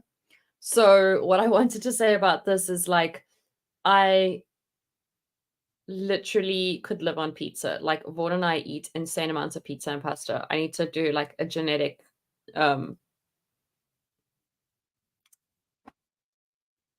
do you call it? Like a DNA test. I just took a DNA test. Turns out I'm 100% Italian. Because I could live on Italian food, like literally live on. Law enforcement dog wants to work. It really, really does. Like it was getting so excited. I don't know what they were saying to it, but it was getting so amped. It was getting so ready. And then they didn't let it. Also, just before the stream, I was on TikTok just for like a bit of a brain break. And I was watching this girl who has a service dog, and it is like, it blows my mind how smart they are. Like, so this lady, she has, I want to say POTS maybe. And so her dog basically like alerts her heart rate is too high, makes her sit down. And if she's like resisting, then he basically like pushes his weight on her. And then he goes and fetches her medicine. No, fetches her phone and then fetches her medicine. And the phone he puts like basically in her hand, fetches her medicine, fetches water from the fridge, and then lies on her in a specific way so that his weight like does deep tissue something.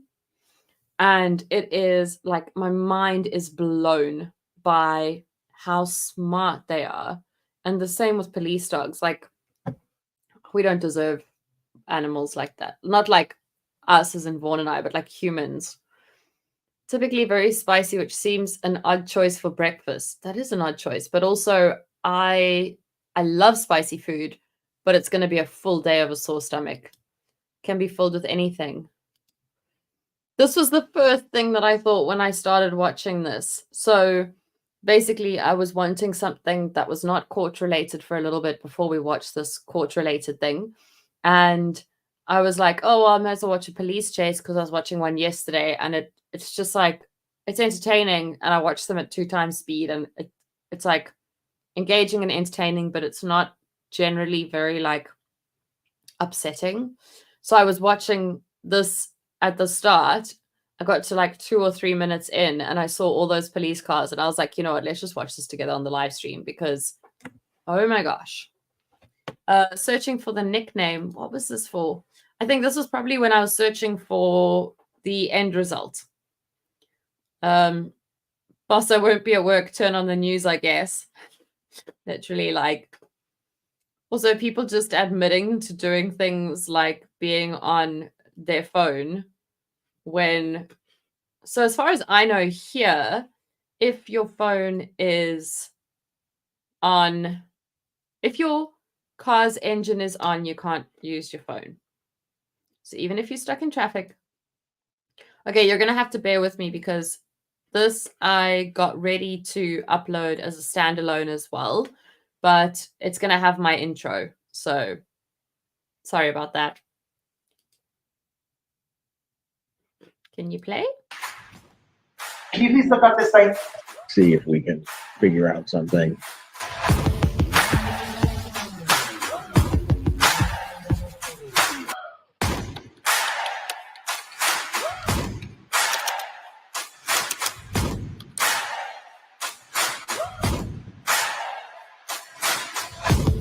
She's Oh. here today. She's under 20 minutes. All right. Eric has to be in. One thing I have to add is I forgot to say this is the Judge Simpson court trial hearing thing that I was getting so excited about yesterday. So the lady with the pink scarf, if you were in my lives, one of my lives, I think last week, Friday, I said, like, if somebody wears a scarf like that, they're a Karen. And then she landed up being very, like, Karen-ish. So I didn't realize that she was one of the first ones that I watched in a different live where she didn't know it. She hadn't filed the right thing. And it was, like, really messy. And she was, like, acting as a lawyer. But she surely cannot be a lawyer because she doesn't understand. Okay, so we're starting at the very beginning of this. As far as I can tell, the very beginning of this being in court. And we're going to watch to where we are present day. And I am predicting that this is not the end because they're going most likely to try mediation, but I don't think it's going to work. And I said that like on the second stream, like I just don't see them mediating very well. Think you can if the vehicle isn't moving. Okay. Paula Cassie. And actually, you did the change where I know. Where is she? she could not. Subtitles aren't available yet because I uploaded it not that long ago. It still has to be read by YouTube. Sorry. I try to boost the audio as best as I could, but it's so imbalanced. It's crazy. I don't know what was going on this day. Today, she's next week, but we're happy to go forward, but she's available this week. It's fine. Okay. Go ahead. Your name. Donato, appearing on behalf of Alec Jerome and Caroline Jerome, are the landlords and owners of Route 270 North Maple. In our summons and supplemental, I gave you the numbers that were owing from as of April 15th. I have updated those. Okay, so Yes. I'll just stop you. Okay. Did you receive the answer and affirmative defenses? In the hallway. They are substantially the same as what was filed. So This was dismissed about. No, I know. I mean, I've looked through them. They're not signed, and they're virtually the same. Okay, so Filed in the case that you dismissed. yeah, I know. Okay, a couple problems. First of all, you're represented by counsel. They're not here. Okay. That's the first thing. The second thing is, rather than taking a lot of time, I've got another problem with your filing. Okay. Um, you gave a new notice, right? Okay, for 30 days, Yes. right? Like we had talked about. Yeah, it's on paper. Right. Problem is you filed the case before the notice expired. Hmm. I knew that I wouldn't be heard until after that May 3rd date. I know, but you can't.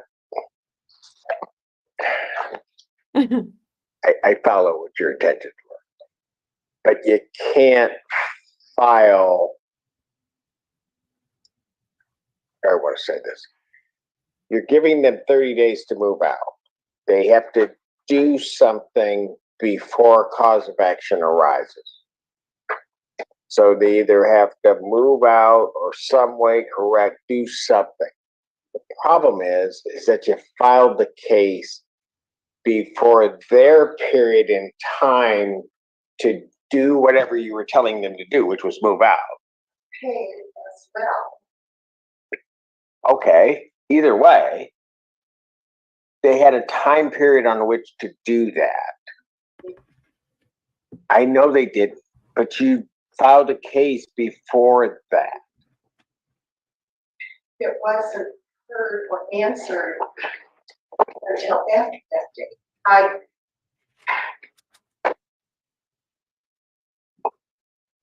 So you're going to dismiss this again? I am not going to do that. I'm saying that's a problem I have. Here's the other problem, the other part of the problem. And I'm not sure where it would end up. If I dismiss your case, their case, the case doesn't go away because they filed a counterclaim and a request for declaratory relief and an answer. So I would have one side of the case pending, right? And I wish counsel were here because counsel would understand exactly what I'm saying. So I'd have the one side of the case pending. I'm presuming that then what you would do is you can use the same notice that you have here. That is a kind way of saying, I wish there was a real lawyer in the room because they would know what I'm talking about. And even though you're calling yourself the legal advocate or whatever you're referring to yourself as, you're not a lawyer and you don't get it. Like, that's a pretty, like, spicy way to say it. Here, you'd refile, and then what would happen is I would have two cases pending at the same time that I'd have to join together. Okay. So if counsel were here, I would suggest to her that she not move to dismiss, waive whatever may come from that, and just keep this going and everybody kind of head into the direction that we're going. Okay. But she's not here, so I can't ask her that. So, you said she's available next week? Yes, she wants to on Friday. Yes. Well, they're always on Friday. So what I'm going to do is not dismiss your case at this point. Okay, but that doesn't mean next week it might not happen, right? We still have.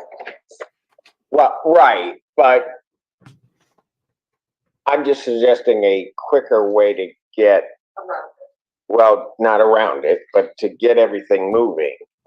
And so I'd prefer to give it a week, let that happen, see what counsel says, and then we move. The worst thing that's going to happen is I dismiss your primary claim, you file again. You don't have to wait on the notice because now the notice has expired. And then I'm going to set this other case out until that other case catches up, because that's what I'm going to do for judicial economy. So, got it? Yes. I know you don't like it, but it's what I have to do. I like whatever you can do so that this case does move forward, because the stalling of it has raised it over. Now they want it dismissed because it's over $25,000. Well, that's because they haven't paid anything since September.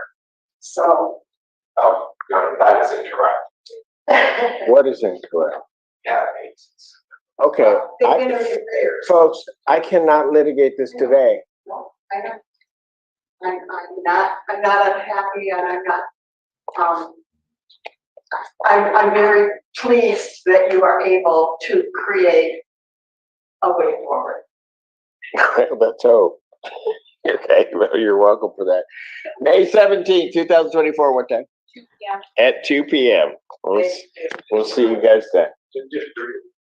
There's no longer a file, a very short, other issues that she has to fix. It's with your file, and so. She did what? File, I know, she gave me a whole tree. yes, So what, inside. It lists 5 different issues that she wants to fix, if you want. And she also finds she wants to inside cover. got it. We'll see you guys next week.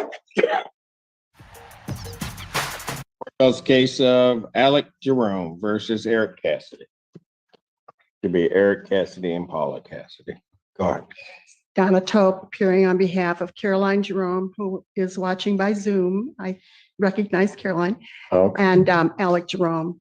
They are the landlords in this. Got it. All right. Your Honor, Francie over appearing with Eric Cassidy. Ms. Cassidy, Paula is not well. She's been undergoing chemotherapy, and so she won't be present. All right. Very good. All right.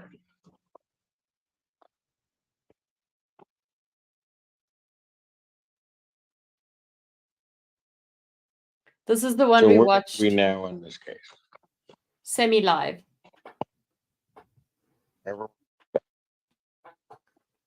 So appeared before you, and I have on the results of that hearing. I got their counter complaint, etc. And I have filed a complaint bringing the non-payment amount that we are requesting for judgment up to date. And it was. Hold on a second. I filed a complaint on Tuesday, and we've been given a case number, but I would. Hold on a second. Okay. You filed a new complaint. Yes, you advised me that the complaint that I had made it Okay, go ahead. so that it would be heard. I gave them more than 30 days to get out. I had that complaint to be heard on the same date that they were supposed to either pay or evacuate. You said no. Evacuate. I needed to, because my 30-day notice was still good. I refiled on Tuesday, and I received a new case number, and on that summons and complaint, I noted that there is this pending case because they had filed a counterclaim, and you set this hearing for the counterclaim because Mr. Cassidy's attorney. No. Okay. The last time we were here, I was indicating to you what were, as I'm recalling, were distinctions between the. So this is the one we watched together on a live a few Fridays ago, maybe last Friday. And that was when I was being a bit spicy about her and her scarf. And I basically said, if you see someone wearing a scarf like that, you just prepare yourself. They're going to be a pain in the rascal. Notice and the complaint. And basically gave an option that if I dismissed your complaint, what would end up happening is their counter complaint would survive. And so therefore I'd have a case that would just have a counter complaint. So you filed a new complaint. And I would guess that I would like, That's fine. I'm asking for, I asked for the file. Thank you. You read my mind. I- Did they open it? It is open. Okay. They're It's up bringing it. there now. Friday. Got it. Okay.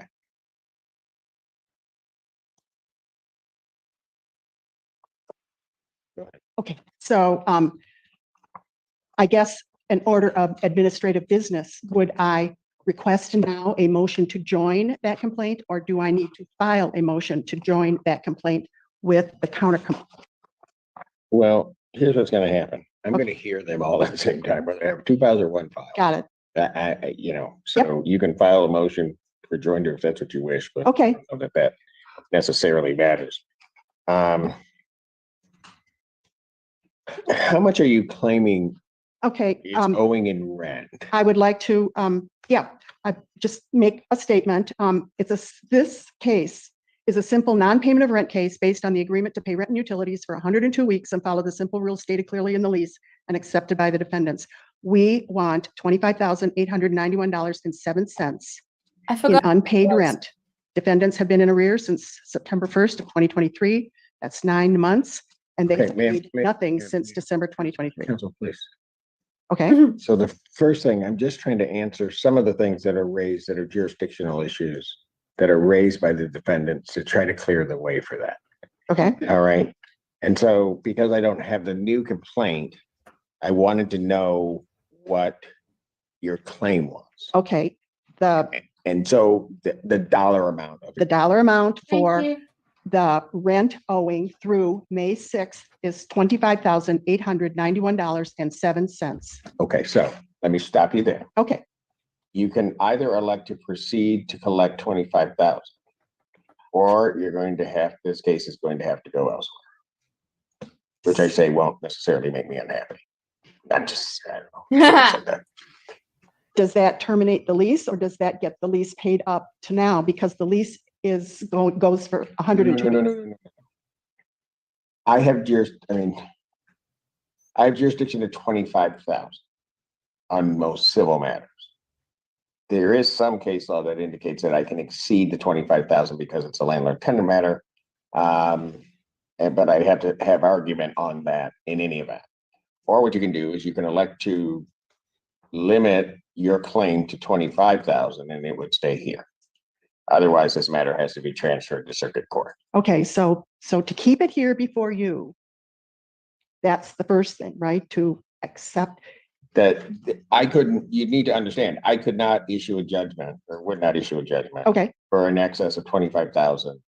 okay, so we can Plus claim cost. that, but in order to have it heard by you, Or you in would this, only, yeah. So you're telling us that that's all we're going to get if we if it continue. stays here, that's all that I can do Okay, or will do.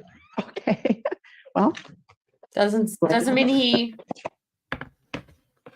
It's not a guarantee. It's not printed for like the paper. JS copy. There isn't one, but that's all right. I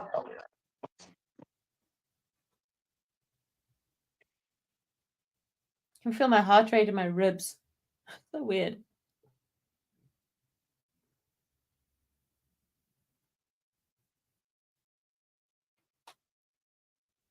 And I'm. so Ms. Nowhere, hold on a second. Ms. Nowhere, is there anything you wanted to say on that $25,000 issue? Yes, Your Honor. Is it okay if I Yeah, you can say that. That's fine. Your Honor, my clients are asking for a $2,000 a month abatement of the rent because of numerous things that were never repaired, that were promised to be repaired. So that almost gets us right there to the $25,000, maybe a little short of that, but our counterclaims will far exceed that. My client's been retaliated against, they've been falsely accused of harboring illegals, they've been spied on, their property was wrongfully entered by Ms. Toe by numerous agents. She's called the police on them, she falsely accused my client of assaulting her. So our counterclaims will far exceed the $25,000 jurisdictional limit. Okay, so if you attach an affidavit to, I mean, actually, you don't have in here, I was trying to make sure I go through everything, but you don't have the You didn't file a motion to remove the circuit, did you? Yeah, we were going to do a motion on the record today, Your Honor, we file. I think there would need to be a written motion with that, with the accompanying affidavits that would be necessary for the court to, because of the way that your counterclaims are stated. There would have to be an affidavit indicating that. Okay, so now here, given that that's going to be their position on the counterclaim, that means well, just can't make this easy. So that means the entirety of it would go. All right.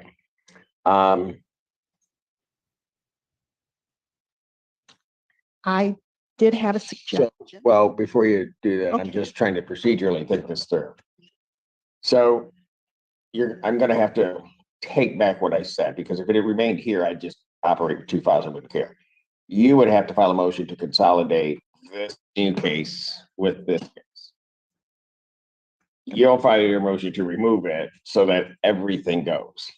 Because otherwise what will happen is, I would imagine that once they file theirs, it will go to circuit. Your case will be remaining here, which I don't know, that wouldn't make much sense to me, quite frankly. Right. All right. I would indicate to the parties this, because I don't know why I'm doing this, but what the heck. The other way to go around this would be if the parties were in agreement and wanted sort of a quicker process, is that, and I've done it before in the past, I don't know that I really want to do it here, but I will.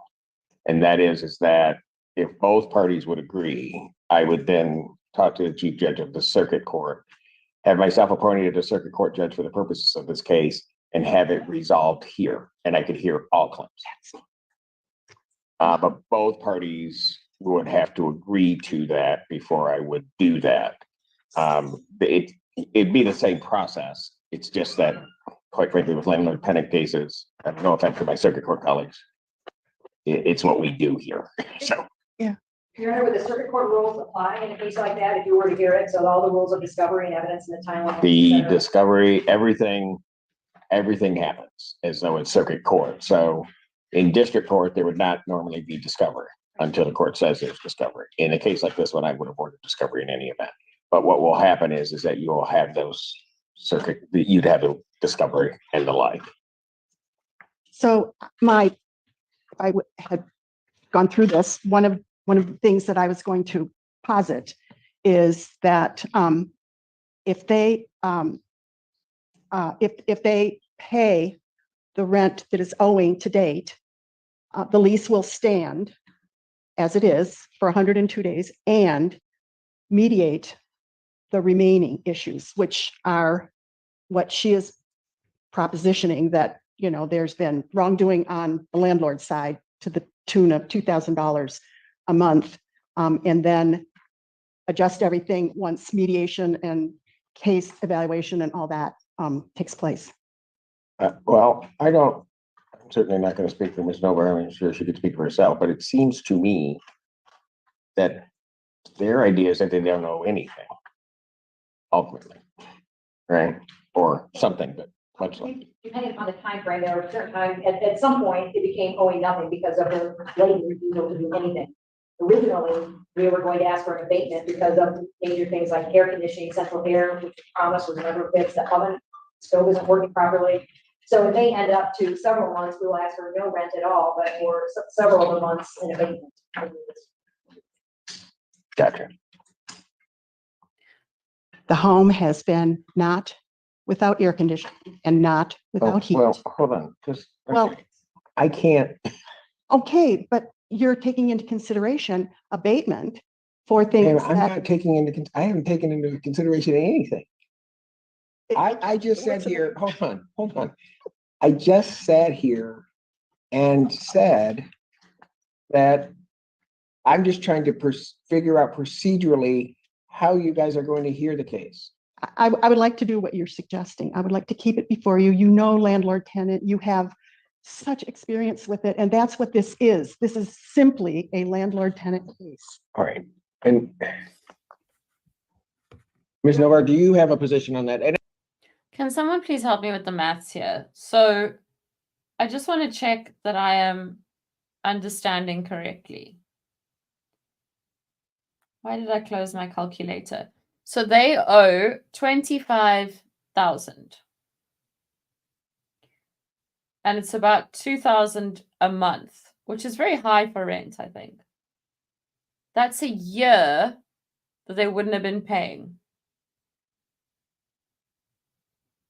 Or is the rent more than 2,000? Like, did she say how much the rent was? I'm getting super confused with this lady. Like, she's so scattered, she's making me feel scattered. And I've already edited this thing. So I've watched it more than once. And if you want it to go up to circuit, I am not, but by no means will I take any offense whatsoever. I will be more than happy. I will carry the file there myself. That's where I usually work, so I'm very comfortable in circuit court. However, my client and I would like to discuss it. I think what we'd like to do is wait for the written motion to consolidate the cases, and then we'll have an answer for you then at that point. And we would do, at that point, we would probably do a motion to remove, but we would let you know if we agreed to have you hear that versus. Okay, and so that you also know, just because this is the other kicker to it, it could get sent up and then come right back. Yeah. Because they know, just so that you know that has also happened where I get the call from the circuit court saying, I see. This is here. Yeah, I understand that a number of our counterclaims are really much more better situated in circuit court where the judges have experience with the numerous counterclaims that we have. So, well, I don't know. I think you should understand that I've heard circuit court cases for 25 years. So I'm just saying, it's more the landlord tenant aspect that isn't there. Right. But I mean, I am more than happy to send this case up and then let it fall where it may. It's not like I don't have stuff to do. Here. Your Honor, may I say something else just in general? We've tried on numerous occasions, including 2 days ago or yesterday, to ask, I asked Ms. Tobin an email, would you like to allow the parties to mediate? Can you order the parties to mediate pending the motions that you're about to hear that will be filed in this case regarding the consolidation and the removal? Because the lease requires it. So I'm hoping the district court, with their somewhat equitable power, a little equitable. Well, no, we have equitable over landlord tenant. I have full equitable power. So the lease requires it. We've tried repeatedly to ask for mediation and we keep hearing no, but the lease requires it, number one, and that could possibly resolve everything. I would like to speak to that point. Sure. Thank you. Our lease does require it through the University of Michigan Mediation Center for Students. Paula Cassidy was a student at the time we signed the lease. They did not go and utilize that term that we welcome in our lease. They went instead to Student Legal Services and had Mr. Lewis represent Paula and appear as her attorney. They absolutely closed the door on mediation. Can I ask this? Because history is fine, but I don't know that I need it right now. I think what I'm hearing from the defendant side is they would wish for this to be mediated. Yes, and I am telling you why I have told them no, because they closed the door on that. If we can hear the unpaid rent and utilities, then mediate the rest. Ma'am, I don't know. I don't know what happened. At what point did they not agree to mediation? I have not heard them disagree. She has disagreed to mediation. Then she comes into the court and is like, Judge, you need to know this, and also you need to make this decision. And then he's like, I'll pass it on to a different court. And she's like, wait, I need you to be the one to be the judge because you're the best at this, even though 5 minutes ago I basically said you didn't know what you were doing. Like, happened before. Right. Right. All I have is what's in front of me, which is quite frankly a lot. What I'm hearing from Ms. Novak is they would wish the case to be sent to mediation so that the parties mediate. Okay. Regardless of what's happened before. The question then becomes, are you amenable to mediation? I will say also that I can order it to mediation. So, I mean, I typically don't, because I can kind of waddle through what needs to get through, and sometimes you can handle it faster than getting mediators set up. But are you willing to mediate it or no? We are willing to mediate, but only on the things that they claim should result in abatement. We have rent that has been unpaid. It's caused a hardship for the owners and the landlord. Okay, so here's the thing. And I guess maybe you should look at it this way. What you have are what are really going to be sort of these firm contractual numbers. Yes. Okay. Theirs, I don't really want to call them soft, because I think that's not the way to really look at it. They're going to have numbers when they're talking about abatements and other things, which are the sort of softer side of, and sort of dig into those hard numbers. Right. So you can't, it's impossible to separate it out. So there, for example, there would be no way I would take your claims of those hard numbers of, just adding up each month, let that sit there, and then send everything else to mediation, because I don't know what then they're mediating against. Exactly. Or mediating with. Does that make sense to you? It makes perfect sense to me, but meanwhile, the owners, landlords, have been with the utilities not being paid. We pay the utilities. They have not reimbursed us under the terms of, so, I mean. So I don't want to spoil, but she gets worse. And the little contempt word does come up. And it was like a train crash. I couldn't look away. And I honestly actually wasn't even planning on streaming tonight, but I wouldn't be able to keep it to myself for long enough. Like I had no choice. I had to show you guys this. She is something else. Can we get partial payment and have the abatement amount that they're saying withheld from the payment partial? How would you? Okay, I'm just trying to get something. How would you expect me to do that? I don't know. Because here's the only thing that I could do. But I could do this, but it doesn't help you. I could order escrow. They could pay into escrow, but it's going to sit here until such time as whatever is resolved and the court orders the escrow split. Now, our greatest the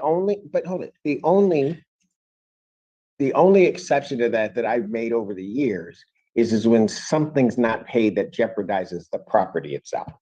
Then I will order paid out of escrow those funds to preserve the property. But other than that, I mean, so the bottom line to it is, if the parties want mediation, it all goes, or none of it's going to go. Because it doesn't make any sense to do it any other way. Your Honor, one of the reasons we want mediation, honestly, is because I feel that, in all due respect to Ms. Hope, that she's been an impediment to settlement. And so I feel if we can get the landlord at the table with the tenants, we have a much better opportunity to settle the case. Not to mention the fact that it is required into the contract that both parties sign. And Ms. Cassidy, this goes to you allow. Oh, wait. Okay, first of all, don't scroll. We wrote. Wait a minute. That just proves that what SUPERKAREN said, thanks to Raymondo for that title. SUPERKAREN was like, they don't want to mediate. We try to mediate, blah, blah, blah. And the lawyer just said again, in case we were wrong the first time, that they want to mediate and she won't mediate. So who's not sticking to the lease and who's, something is a little fishy here. And I don't think it's lunch. We wrote a really great lease. We had mediation in it. They withheld rent for no given reason. I would, and either party can, under our lease, either party can request mediation at the University of Michigan. If we go to mediation, I will I will utilize that part of our lease. If you what? If we decide, if we agree to go to mediation, I will go to the University of Michigan's mediation that is part of our lease instead of, looking for someone outside to mediate. Just to clarify, Your Honor, the lease calls for Michigan off-campus housing program to do the mediation. There we go.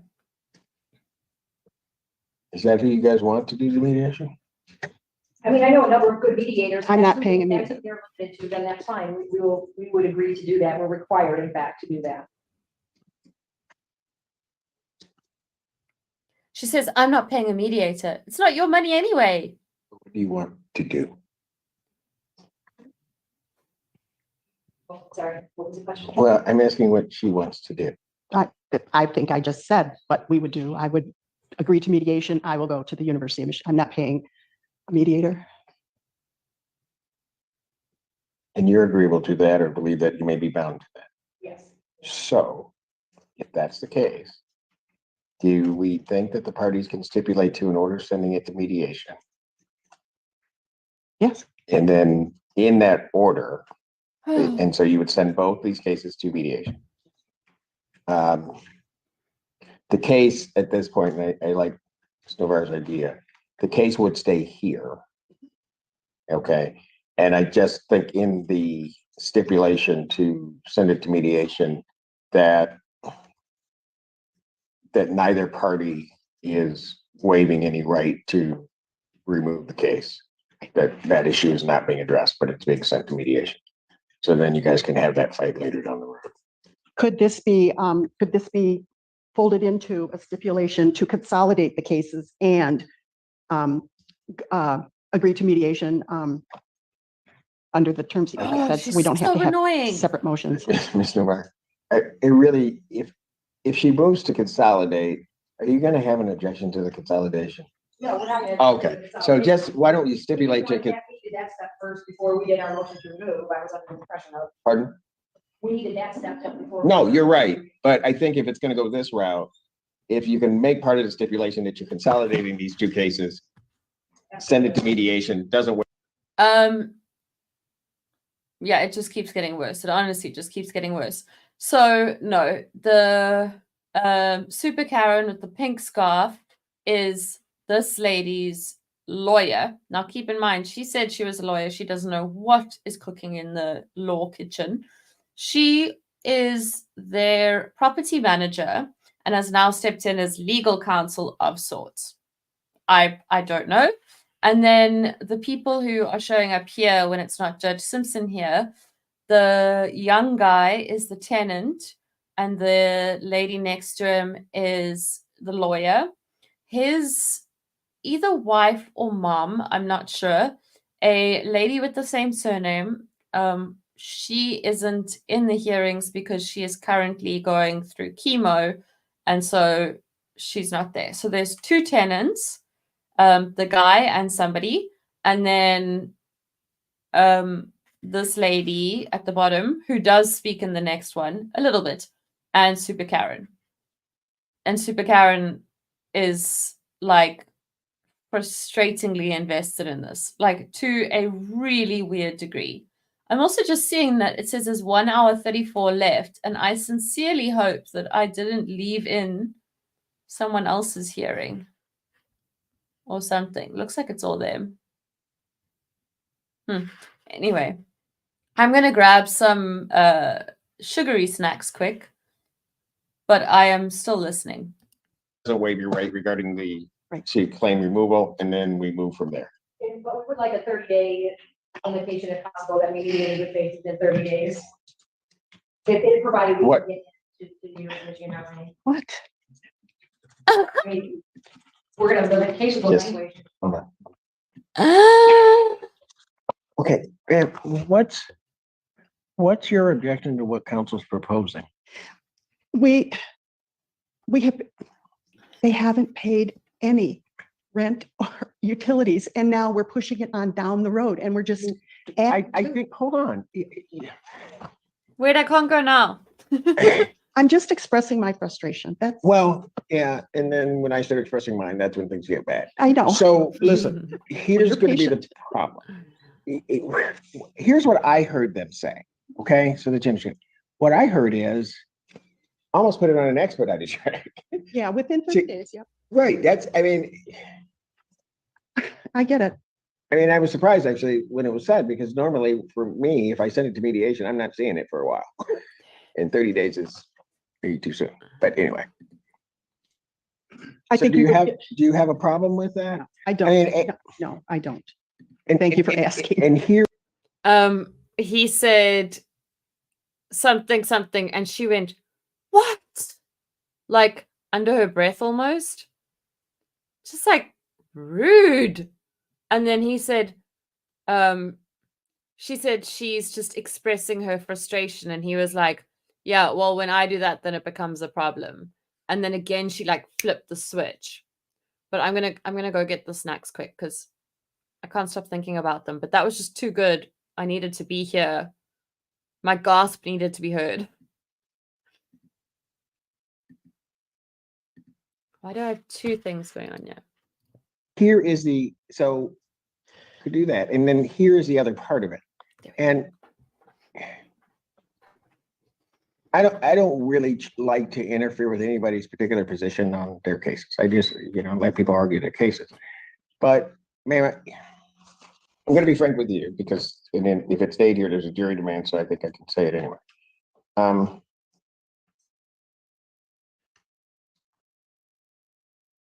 The negotiation in good faith is really going to be clear. Okay.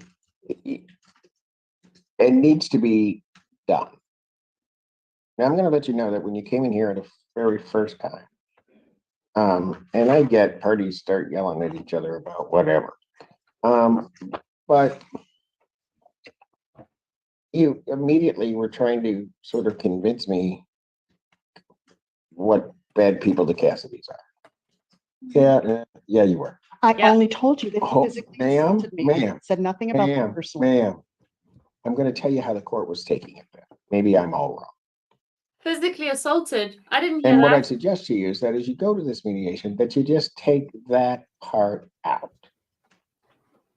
And that you try to negotiate the case for what the case is. Yep. For all I know, all of you. Wait, I remember now. She was saying, she was making all those weird claims that they were harboring illegals and that she was assaulted when she tried to come onto the property, and then they refuted that. So when I first watched this, I was like, okay, wait, I need to go back to see her shouting. But that was what I showed at the first section. It wasn't that dramatic. I thought it was worse. All of you are bad people. I have no idea. All of you are good people, but I assume that everybody is a good person until they show me otherwise. But you also have to listen to what their claims are. You don't have to agree, but you have to listen to it. Now, I'm going to tell you this, man, because when Ms. Novard talks about maybe being an impediment toward trying to resolve it, typically with most cases, where that happens is only where you're looking at your side. It doesn't mean that you don't want to win. It doesn't mean that you don't want to come out. It doesn't mean any of that. But you've got to give some credence to what one side is saying or the other. That's why we have it in our lease. Yes, but the parties have to do that, ma'am. And I'm talking specifically to you. Yep. Because every time you come in and when the Cassidys appeared here on their own the first time, whatever he was trying to raise, you didn't even hear it. I didn't ask you to agree. You just didn't even hear it. You didn't even hear what he was saying. And if you don't do that, I mean, they're skilled mediators. I get it, but it's going to be a failure.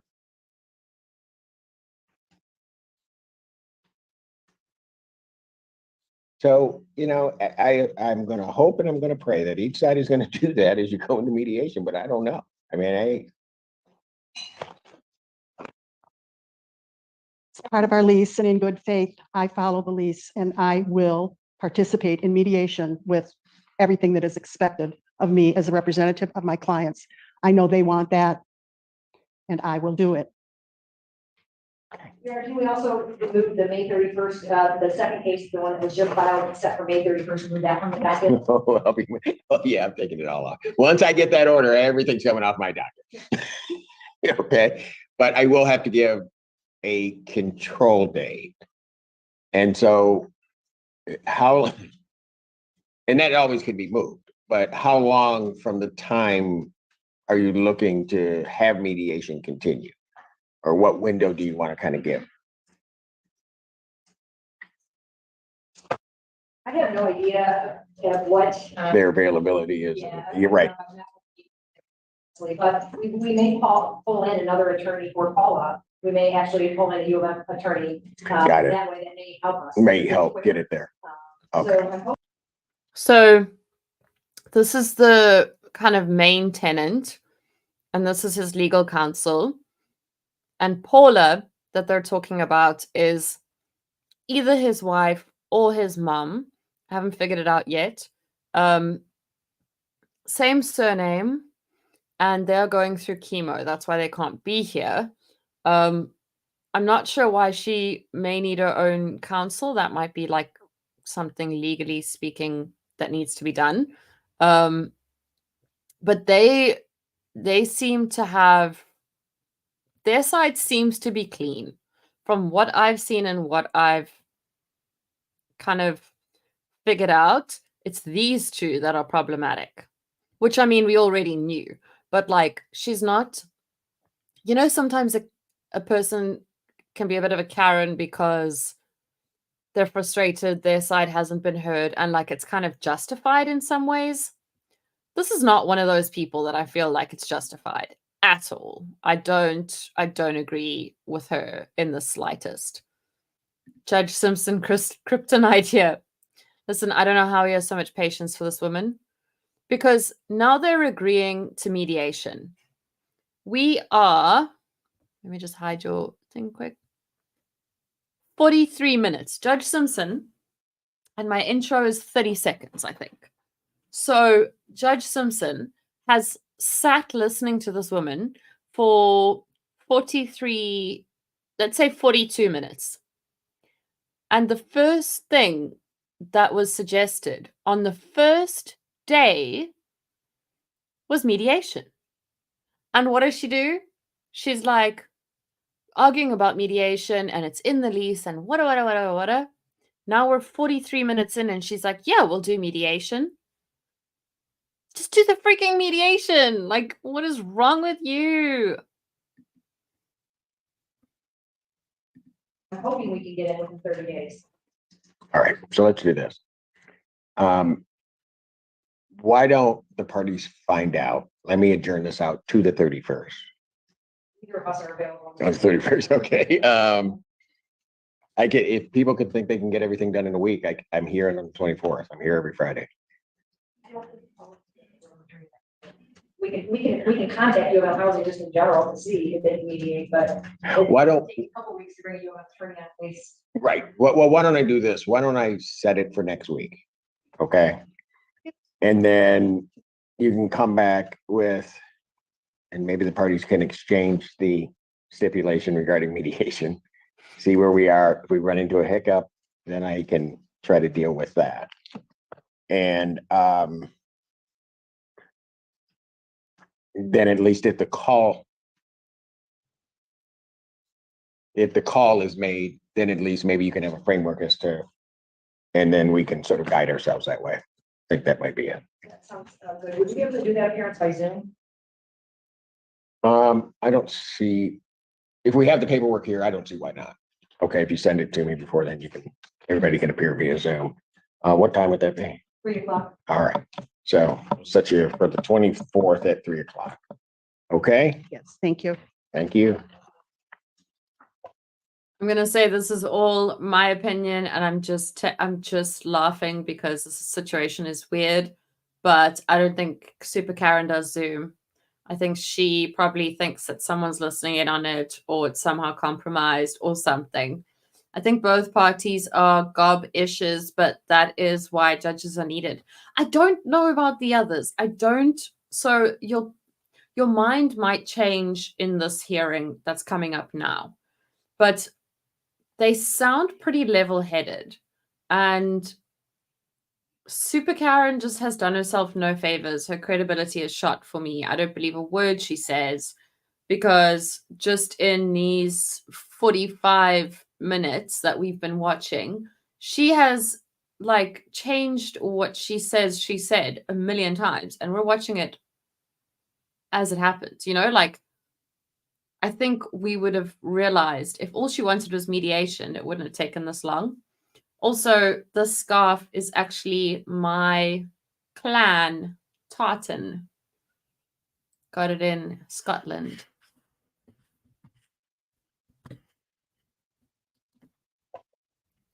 Okay. There's probably going to be music here. It might be a bit loud. I can't remember. Yes, come on. For tonight's dancing reset.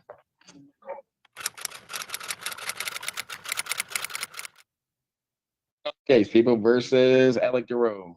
Eric Cassidy.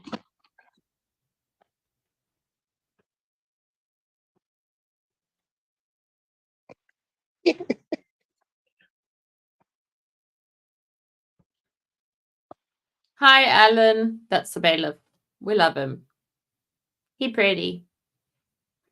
State your appearances, please. Donna Tope on behalf of Caroline Jerome, who's via Zoom, Yes. and Alec Jerome, the plaintiffs in our case. We have your arguments, providing with defendant Eric Cassidy. All Cassidy today. Okay, I thought that the parties were going to come back today with an indication of a framework for mediation through the University of Michigan Housing, or whoever it was. And there were going to be timeframes and the like. Not what I got. No. So We've already done some work to find out and what accommodate our needs. So you're hearing both our complaint, which is case number 241C1772, and also their counter complaint that is an earlier case. And the thing that I want to know, would like to know first is, you mentioned consolidation. Would that happen? No. Hold on. What I said is, both of these files are going to come out to me, whether it be a formal consolidation or not. As long as it remains in this court, I'm it. So, I mean, whether I work out of two files or one, hey. Okay. Well, strong start. So I guess my question is one of procedure. Do you hear their complaint first, their counter complaint, or do you hear our complaint second or first? Why does that matter for you? Because I filed a motion for my case. Let me just shortcut this. I'm going to hear, if I have both files before me, I'm going to hear whatever needs to be heard in an order that makes sense to me. Okay. That's how that's going to work. Okay. So I also filed a statement on mediation. Oh, I got it. Okay. So I also contacted the University of Michigan Mediation Services, and I had a very good long talk with my clients who attended the last hearing. And that statement on mediation is what we have come up with. We would like our complaint to be heard as a landlord delegate complaint for non-payment of rent and termination of tenancy because they have not paid any rent and they have not paid any utilities. Okay, I get each party has their claims. Okay. But are you agreeing? The contract indicates that it will be mediated. The contract indicates that either party can request mediation, but they did not do that before they withheld rent. Does it say that they have to do it before they withhold rent? That's not what I read. He switches to like dad voice. That's not what I read. Are you sure, little girl? You gave me a really wonderful, precise, and pointed statement on good faith. We are convinced that any mediation would not be met with good faith based on all of the interactions that have occurred during the entire time that this situation has existed. Let me stop you. They request mediation, which I think they have. And as I read the contract, when either party requests it, it should happen. What would you, after you get finished saying everything that you're going to say, what do you want me to do? I would like you to hear my motion. So what you want me to do is ignore the contractual language of the lease and just do it your way? I think Yeah. they ignored the contractual language of the lease. They contacted an attorney and the attorney represented them, Paula, and them at our hearings. Are you talking about Ms. Navarre? No, Mr. Oh, Lewis. okay. And that, to me, was that they were not following the language of the Okay, lease. so hold on a second. I don't even know why I'm going through this, because I have to find something. do you want me just to order mediation? Because I'll just order it. And then we don't have to go through all of it. And I thought the parties, when we met here the last time, I thought the parties were going to look into the process of mediation because we were looking at, you wanted something quick. This is exactly what this woman reminds me of. Ever had a dreams that you had you could do so you want him to do you so much you could do anything? That is what I hear when I hear this woman. She's like, and yes, but, and then says nothing. Play, please. Quick. And I think Ms. Navarre said that she would contact and they were going to figure out how fast they could get there. And that's what we were going to come back for. I set this basically as a check to make sure it just didn't linger out there and try to develop a time frame for how this would occur. That's why I thought, that's where I thought we were. And then I get this statement basically saying you don't want to go to mediation.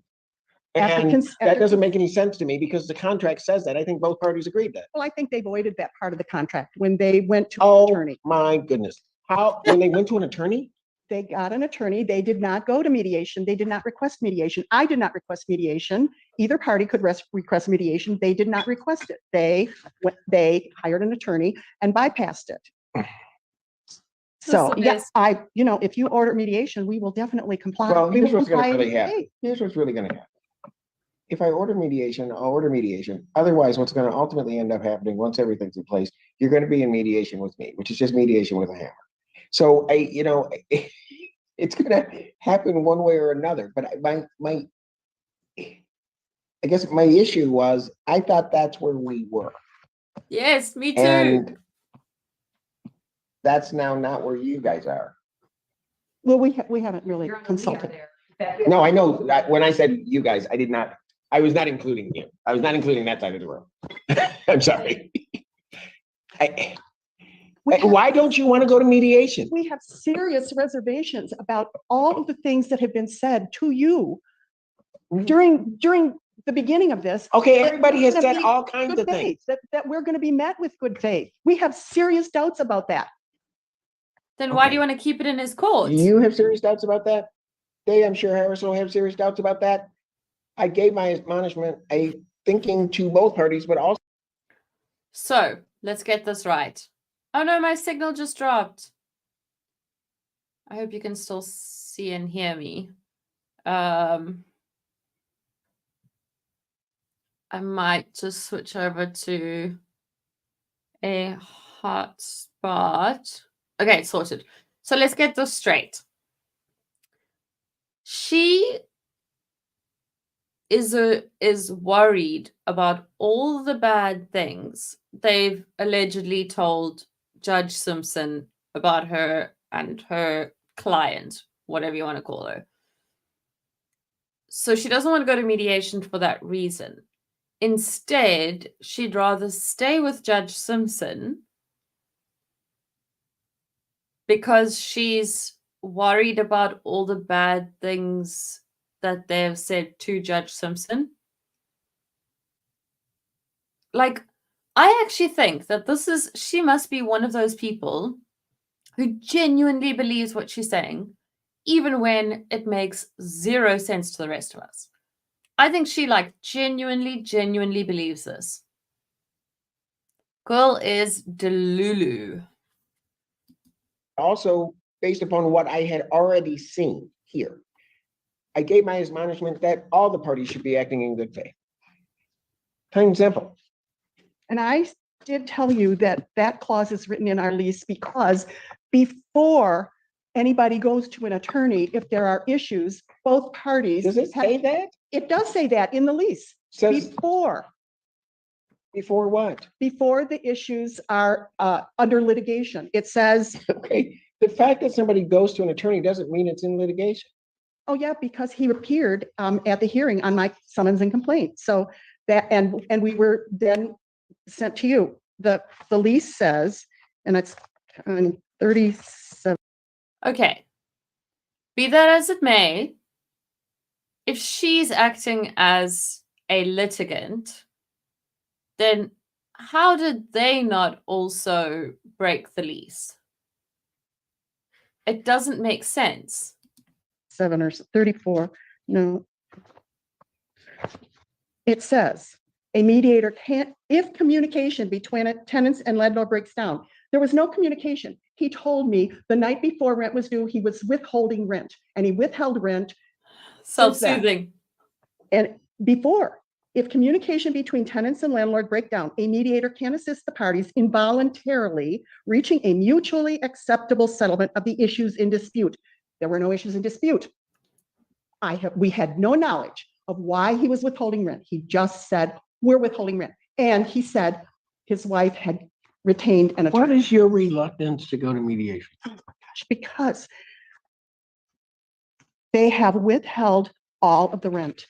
In landlord-tenant cases, only the most catastrophic situation allows for that. That's not true. Well, that's just not true. Oh my gosh. I mean, no, don't say, oh my gosh. You say, oh my gosh, one more time. I'm going to find you in contempt, and then we're going to really have a problem because that's disrespect. I mean no disrespect. I'm really saying, oh my gosh, to myself. I'm sorry. I did not intend it for you. Wait, look at a client. Did you see that? So Hey. That's not true. Reluctance to go to mediation. Okay, watch the client. Bottom. They have withheld all of the rent.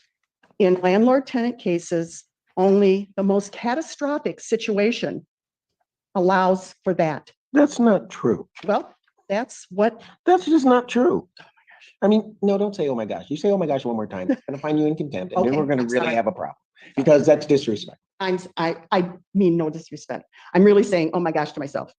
I'm sorry. I did not intend it for you. So, look, I don't, here's what I don't get, okay? Just from a practical sense. If you go to mediation and the parties with a mediator try to work out whatever the issues are, right? If it doesn't work, you're here. But the issues, typically, when cases are sent to mediation, the issues that are involved get narrowed and they get clarified.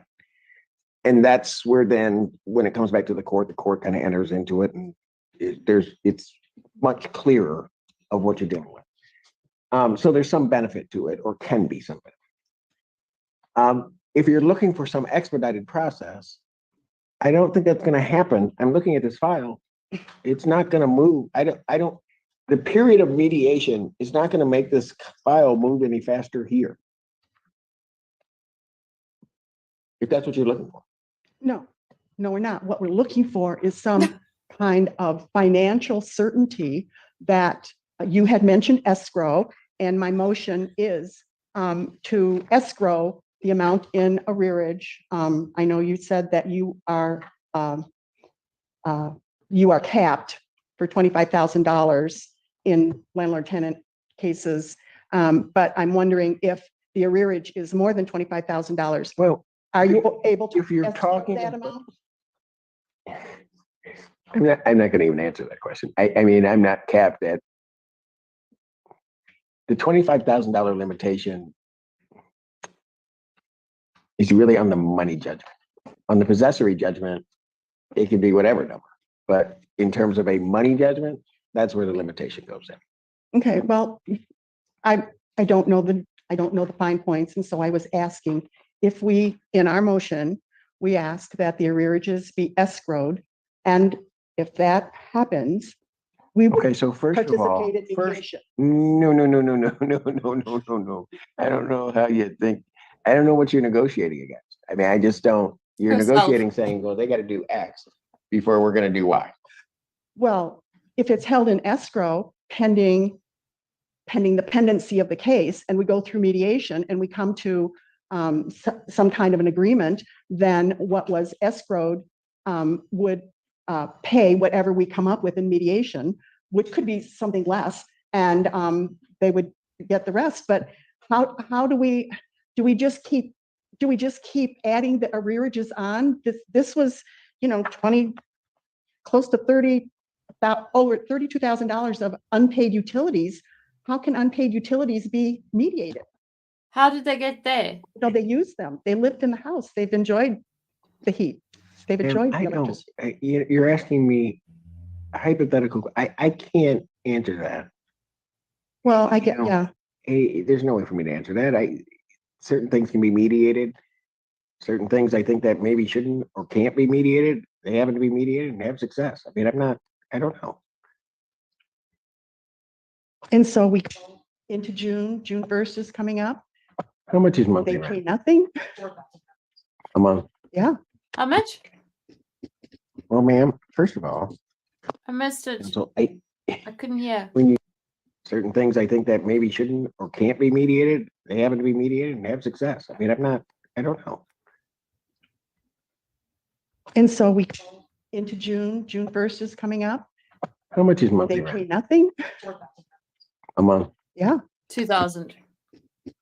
Well, ma'am, first of all, and so when you say they pay nothing, no, it's not entirely true. If you are requesting an escrow order, I will consider that. Okay, but not an escrow order that's in compliance absent certain circumstances, because you're asking me to go back and tell them to put money into escrow. Usually escrow orders, except under the most extreme circumstances, are prospective. Which they probably should have done instead of withholding all the rent. If they had problems, they should have done that. I should have stayed in bed today. I can tell you, they can say you should have done anything. I don't know what you want me to do with that, about what they should have done. I'm,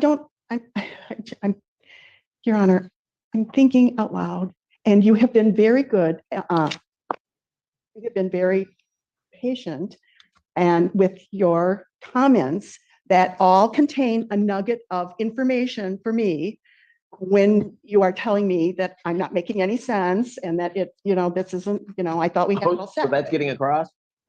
Some things are, yes, it Okay, definitely okay. is, but so that's what I'm thinking out loud about is the small little crumbs that you have put out that I am trying to follow. Okay, so let me to ask the you cottage. Yeah. If I order escrow beginning June 1st, will you go to mediation? Oh, yes, absolutely. We are Okay. so worried about the finances. Everybody's worried about their finances. But she has her hand up. Your client wants to say something. I don't know. Your Honor, just to say, the reason after speaking to my brother, we resisted mediation is because we had this house, we're very new. This is the first house we've ever rented. And Donna is very by the books, and she insisted that we do everything, and we worked and we got it ready, and we had it inspected. We had it inspected twice and it passed. I'm going to stop you right there. You're alleging that SUPERKAREN is very by the books, when SUPERKAREN has literally got us 1 hour and 4 minutes into this, refusing to go by the books. SUPERKAREN wants to find a way around what's in the books. But she's very by the books. I believe you less and less, and I believe her less and less as time goes on. So when the tenants suddenly started withholding rent and very unclear as to why, then it was a lot of money and it didn't really build the trust between us for mediation. So I think I don't need you to do anything. I just wanted to state that. I don't need to interrupt the court. You guys know what you're doing. But I just wanted to say that that breach in trust has really affected this investment that. No, I got you, but. Okay, Ma'am, I'll just tell you, part of the reason I have to do this every day is because there's a break in trust between people. So I get it. Yes. Okay, so I mean, I get it for various reasons. All right, I just wanted to say that. Thank you for hearing me. You're not unique, in other words. Ms. Novar, what would you like to tell? I don't even know where to begin, Your Honor. In addressing the mediation issue, you have been fully uninformed, but I hear the court going in the direction of ordering mediation, which is what we want. In August 31st of 2021, my client emailed and that's in writing. And they told the landlord that they were hiring customers. They got dates not looking from day one. Etc. Air conditioning is not working. Your Honor. So why are you interrupting? Because you did not allow me to address those same things the last time you brought them up. You expect me to have Ms. Novar, she sat there patiently saying nothing while you went on about mediation. Particularly, it seems to me that what she's addressing right now is your, I'll call it an accusation, that they didn't tell you anything and that's why mediation shouldn't happen. She's addressing, I think that's the issue she's addressing. She's saying, look, they told them, and this is what they were talking about the defects. His email to me said, we are withholding rent, period. Your Honor, it's our exhibit 4. It doesn't. I know. It doesn't say that. Your Honor. Yes. This is the strangest case I think I've ever been part of. Well, you should come to my world sometime.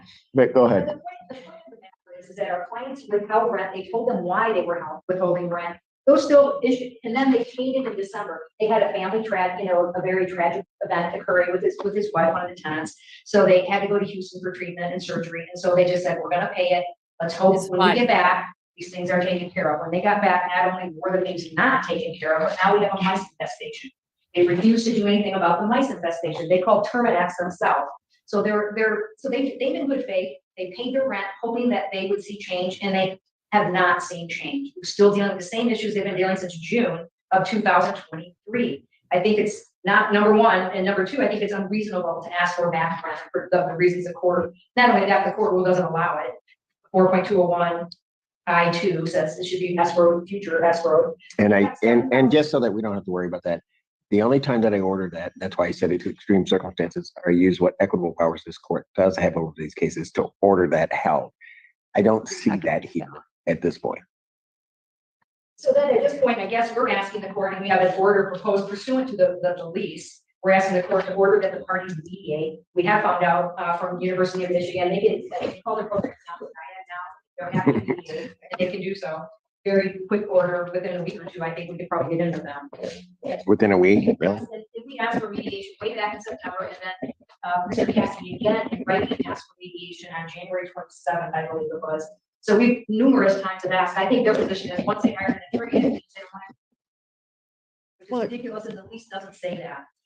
So I would ask the court to enter an order for mediation. Did the court want to address the other issues as far as consolidating the case and then the jurisdictional $25,000 issue? I think my thought, quite frankly, was we were going to get it to mediation. Those issues were going to kind of be held off, seeing if it could be resolved at this level in mediation. That is how I envisioned when I left last week that this was going to proceed in that fashion. I thought everybody was on board with that. Okay. Is there anything else you wanted to say? Just that if you allow escrow, prospective escrow, can we at least get an order for the payment for the unpaid utilities, electricity and gas that now are $3,418.78. Look, folks. All right. I realize that there may be some financial pinches and strains. I get that. But every time I ask a question, I'm not going back to that issue.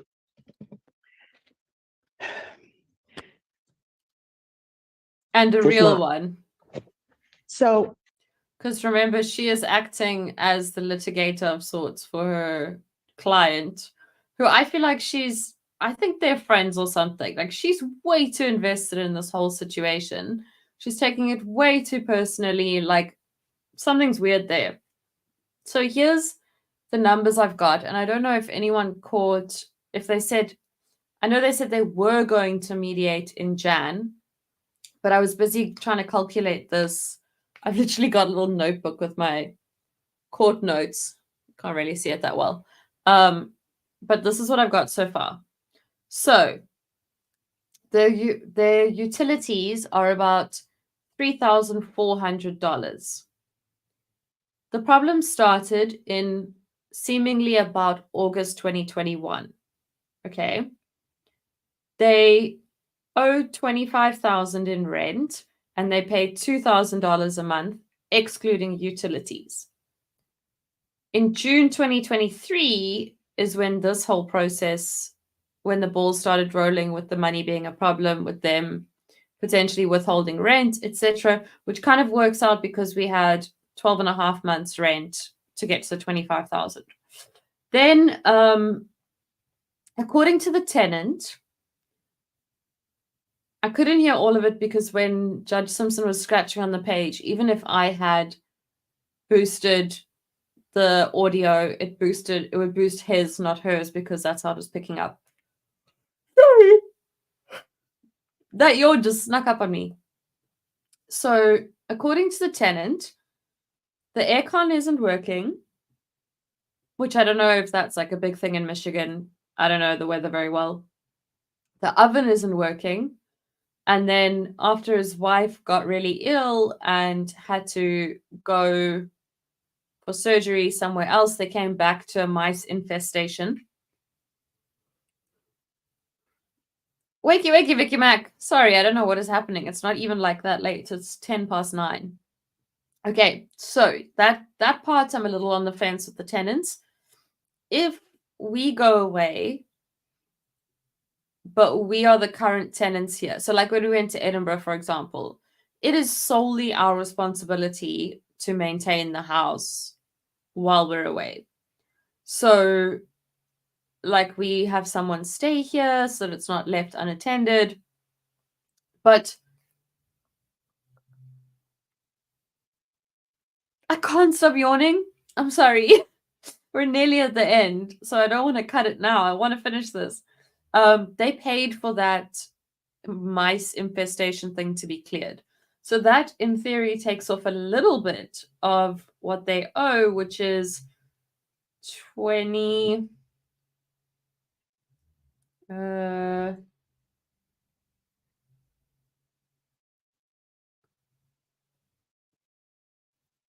give me a minute. 0048, roughly $28,000 US. The infestation thing surely wouldn't cost more than like 1,000. Oh yeah.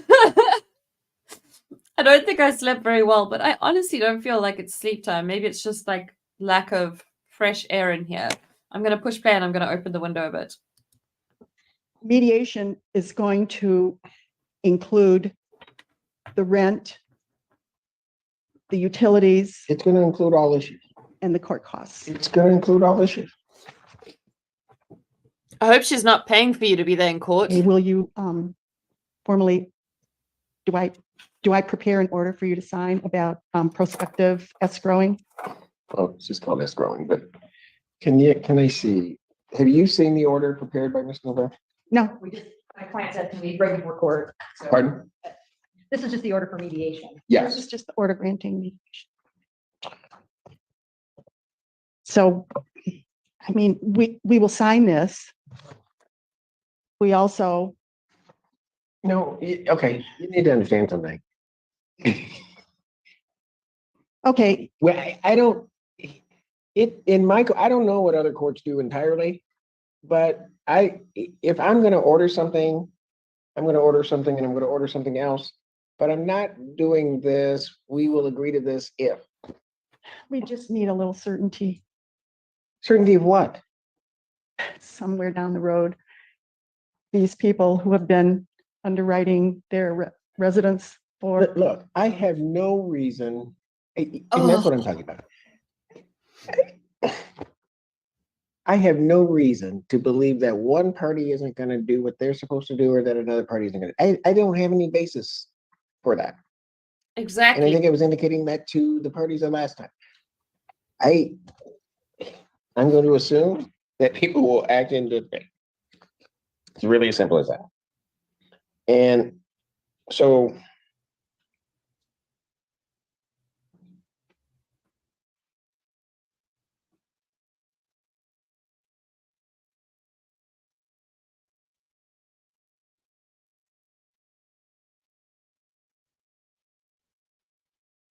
He doesn't even know what to do with her.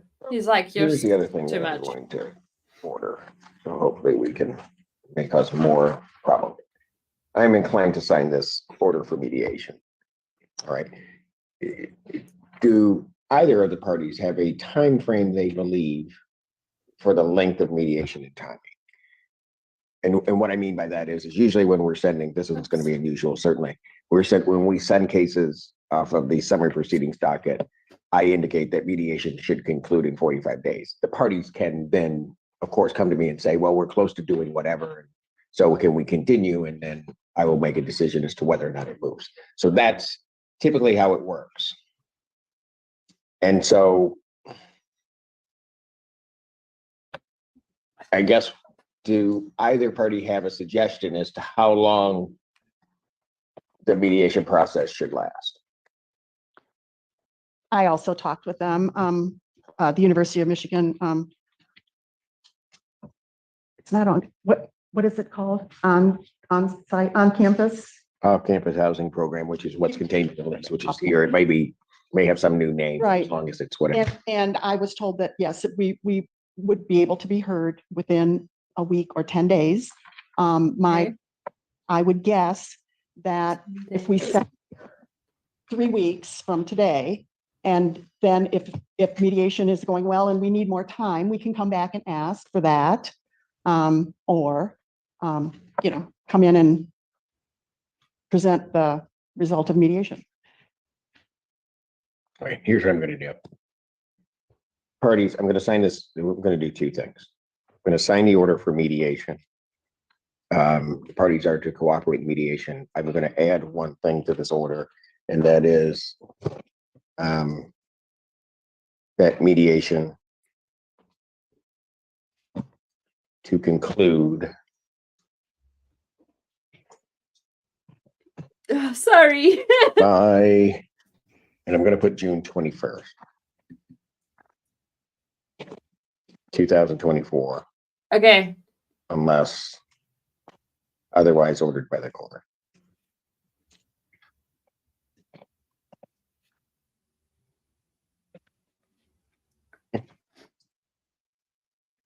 So that's the first thing that I'm going to do, and I'm going to sign this order. So now this case is headed to mediation. I'm also going to enter an escrow order. In fairness to the parties, here's what I'm going to do. People can be upset with me if they want. I'm going to order that escrow will start May 15th. Okay. No, May so it 15th. is back. No, it's okay. If you want to get up here and order here, you want to. I'm just saying, if you want to do this, it looks better on you. So we're going to start escrow May 15th, which is going to then require that plaintiff post 2,000. If monthly rent is 4,000, you need to post 2,000 in the court escrow for the month of May. 4,000 would need to be posted for the month of June and each month thereafter that the matter is proceeding. Make sense? All right. My question is, Yes. utilities go month to month. I have given them the utility bills. Will we be able to escrow the utility bills? If they're going to be under mediation No. You going got forward? You Not, should. not Let me, come back. let me just ask this. Average utility bills per month, what utilities are? I included, the most recent invoice, and. Well, I don't, okay, first question. $340 was due on, Can you let me May get 1st. my question now? What utilities are we talking about? first of all? electricity and gas. Is that all through DTE? Your Honor, as I understand it, this is very odd again, my client's never seen utility bills. Oh, I've sent them all. Requested. I've sent them all. He tells me they've requested them and they haven't even seen. They were sent with every invoice. I requested them in January, February. It's the first time I've seen them. Yes, I've seen the bills. Okay, I've seen cars. so, We see all the bills. well, but hold on, folks. Look at the Yeah, I mean, and that will at some point happen. But it's just gas and electric. Yes. It's all DTE. Yeah, Right? yes, DTE. There's no water, no sewer. Okay, will at some point, watch her. Your Honor, as I understand it, this is very odd again, my client's never seen utility bills. Oh, I've sent them all. Requested. I've sent them all. He tells me they've requested them and they haven't even seen. They were sent with every invoice. I requested them in January, February. It's the first time I've seen them. Yes, I've seen the bills. Okay, I've seen cars. so, We see all the bills. well, but hold on, folks. Yeah, I mean, and that will at some point happen. But it's just gas and electric. Yes. It's all DTE. Yeah, Right? yes, DTE. There's no water, no sewer. Okay, so then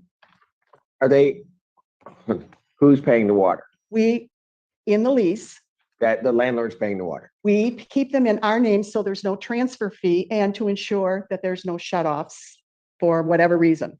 And then I bill with the rent on a monthly basis, Bill what? the amount of the utilities from the past month. Okay, and so what I'm asking is what utilities are you billing for? Just DTE and Okay, just listen to my question. I- Water, no, just listen. Water is basically paid for by the landlord. there is no water bill. We're on a well. That's all you needed to tell me. You're on a Okay. well and septic, Yeah, right? So there is no water. that's what I said. I did say that at the beginning. There's no water and no sewer. Okay. And apparently I misunderstood. All right. So the only utilities, let's just boil this down, folks. The only Yes. utilities are DTE. Every utility that would need to be paid for by the tenants is DTE. Okay, so. And I don't have a problem escrowing part of, or the utilities. However, what's the average utility? The average utility bill when they are in residence is about $340. 320, 363. That's the last 3 months. That was ending 4/9 and due 5. Okay, all right, but here's the thing. Okay, And this is gonna be part of what the problem is. I'm assuming these bills go up in the winter. yes, we do not pay a budget. We pay as they occur. But it's AC. So, They said they don't have AC. the heat in the winter offsets the AC in the summer. Do you have the utility bill amount for the last 12 months? Yes, Okay. Look at the So, bottom. With those bills, what's the average? I don't have. You don't know. All No, right, no, no, so I know, I got the total and I can divide by 1, 2. what's the total? What's the total over the last 12 months? 11 into 2,571. $230, $240 a month, average. You just said What'd you 300. just do? I just divided the total. Give me the total amount that you have right there of what you're saying the Okay, bills the are. bills that have been unpaid are $2,571.64. Okay, great. And that is over how Huh? many months? 11. Give me $233.79. $233.79.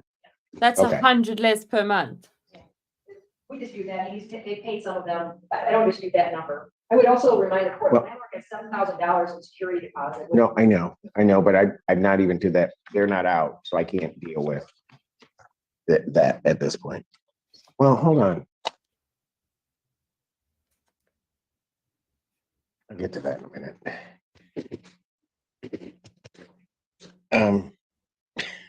Jeez. Okay, I'm not gonna do it this way. I'm not gonna do another divide. I'm just not. So if somebody wants to appeal me on it, they appeal me on it. I'm gonna Yeah. order that you are going to pay that $233.79 into court escrow for each month. You're gonna pay that full amount for May. Okay, I'm not gonna half that. I just. Okay. So it'll be for May, it'll be $2,233.70. You said 79 and Yes. 79 cents. And then for May, it'd be $4,233.79. I think you mean $233, not 2,000. No, 2,000 is No. the rent for half of Yeah. it. Oh, sorry. Right, got it. Okay. That's what I did. Yep, yep. Okay. So that's what we need to be deposited. The rent or the escrow for May, you'll need to do that within 7 days of today. And then for June, it's 7 days from when it's ordinarily due, but it will be due by the 7th of 7th each of- month. Okay? Guys, I think their rent is 4,000. All right. Yeah. Can I ask that you add that this continue monthly until order of the court? So that if we have to go mediation Okay, the longer? way the escrow order works, it continues Okay. till this matter concludes, you. until I say Just- whatever. Just, That's the way it works. You understand that, sir? You'd have to continue to pay.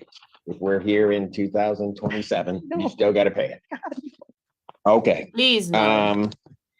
then I'm gonna give a control date on this for the parties to come back. If there's no further requests from mediation, so mediation basically would have to conclude without anything else by June 21st. I'll set this for a hearing June 28th, 2024 at 3 p.m. Yes. I can't make that. I'm celebrating my 80th birthday up north with my family. And we start on the 27th. So if you make it earlier, that would be all right, because I Well, I think, don't want it earlier because I do it on Fridays. oh, okay. And so the 21st, I'm here July 5th. Will July 5th work? That's the Friday after the 4th. Yeah, I'll be here. That's why it's the 5th, yes. I'll be here. All right. What time? I don't have a time yet. Well, it's the week after, so 12. July 5th at 12 noon. Thank you, Your Honor. Okay, now let me try to address one other thing, and I really want to make more issues than we have. There's a $7,000 security deposit. Why is it 7? Because they have permission for 2 dogs, and our policy is that we collect a dog security deposit of $500 for each dog. And so the security deposit for the rent is 6,000. Okay. It might be an issue. Pardon? They're very nice dogs. I've met them. Your Honor, we have one other issue that. Oh, Can we raise it? no, you go right ahead. That's fine. And what really brought it to our attention was a statement on mediation that Ms. Socal. She has really made herself a party to this and a witness to all of these. We are suing her individually for defamation per se. For allegations.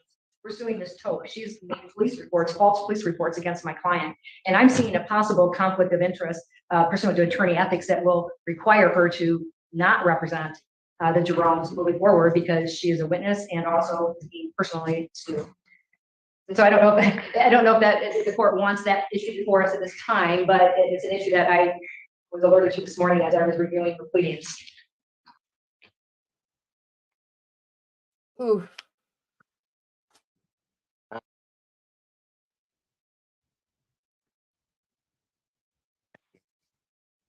So I wear two hats in this situation. I am the landlord's agent in managing the lease. And that situation that I described occurred while I was performing my responsibilities in managing the lease. Once we had to file for, once the plaintiffs decided that they would file for withholding rent, they asked me to represent them as an attorney. So I think in all of the proceedings that are requiring the landlords to be represented by an attorney, the situation that occurred against me personally should have no bearing on my representation of them. That's denying them. Okay.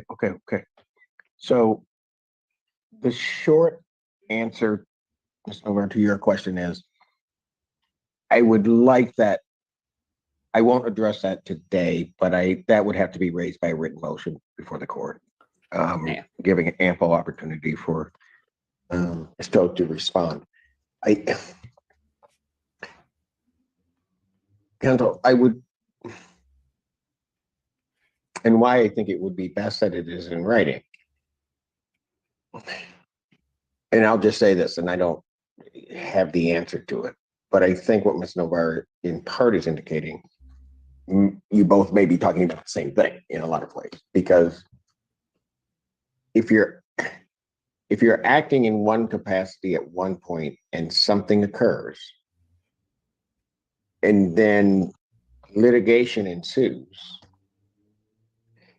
it may very well be that you were outside of any claim that might be made by the defendants in this case, that you may be a witness to the proceedings, and so may be in a position where you could not proceed forth. And that I understand. So, and I don't, like I said, I don't want an answer to it. No, I know. Because I'm just saying that's the first thing that, outside of what Navarro was saying, that's the first thing that came to my mind after you finished saying what you were saying. So it may be right, but I think it's probably better if that be the case, that be put in writing right before the court. And then after you see what their issues may be, ethically, you may think, yeah, they may be right. Let me do X. Or you may say, no, I don't think they're right. Let the court decide whether or not it can be here or not. That's probably a much better way for us to proceed on that. All right, is there anything else? Seriously? Nothing? Okay. All right. Have a wonderful vacation. You said you were going to have a blast. Oh, I am. Does it begin now? The moment I walk out to my truck. All right. So, all right, folks, you guys have a great holiday and be safe, please. Mr.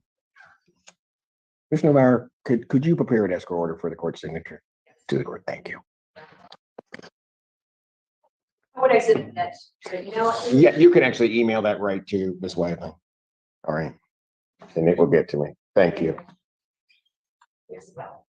Am I 14 days into adjourned?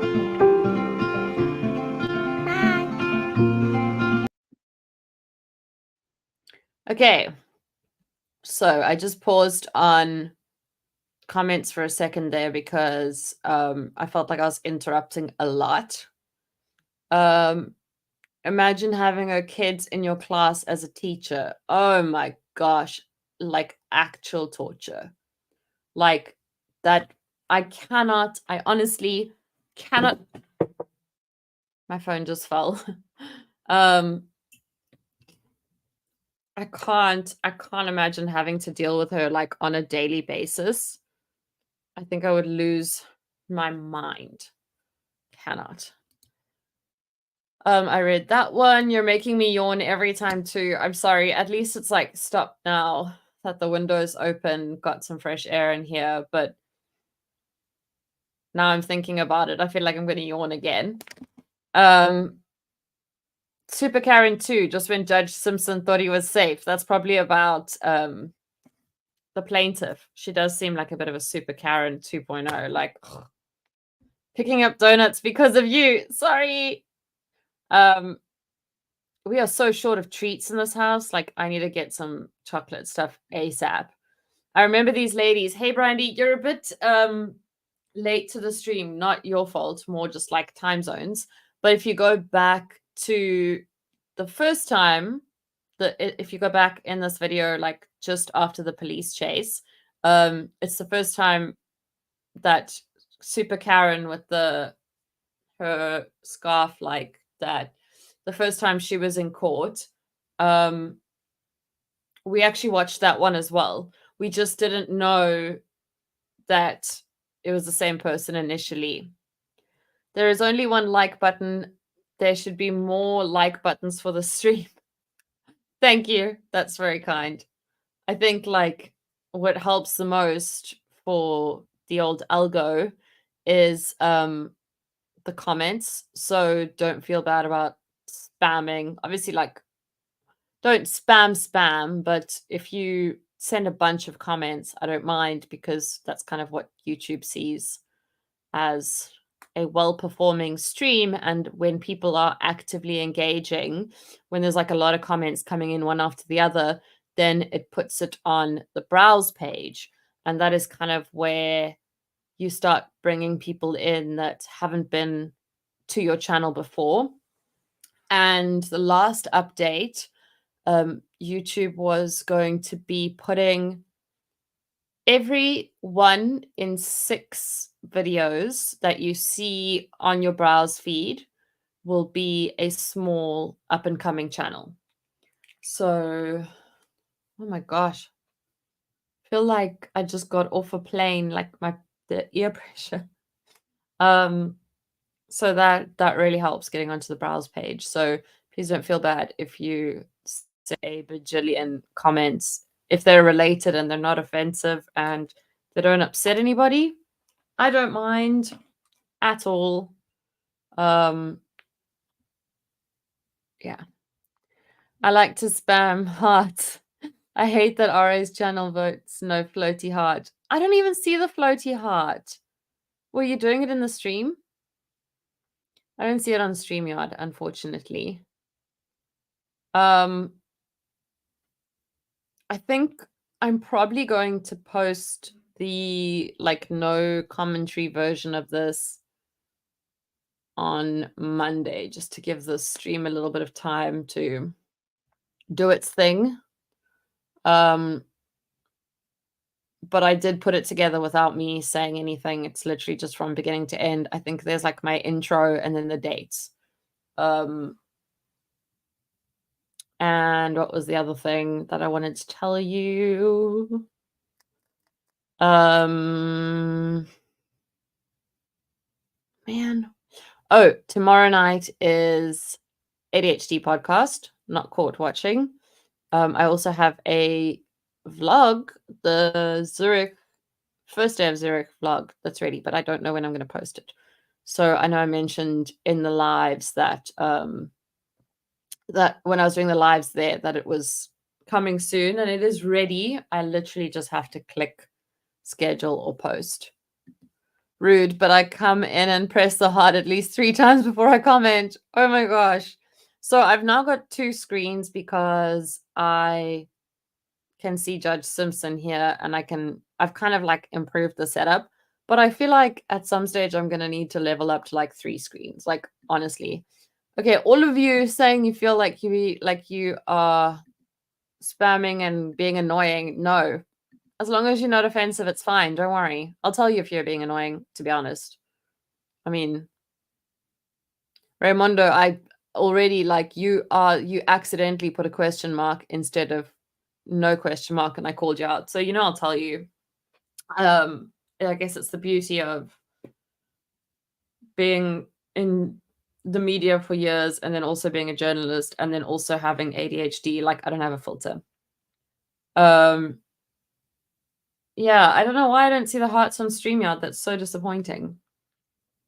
Because I like them too. I think they're cute. And it's also like nice for me to see that interaction, because you might not be able, like I do it if I'm not able to type a comment at that point.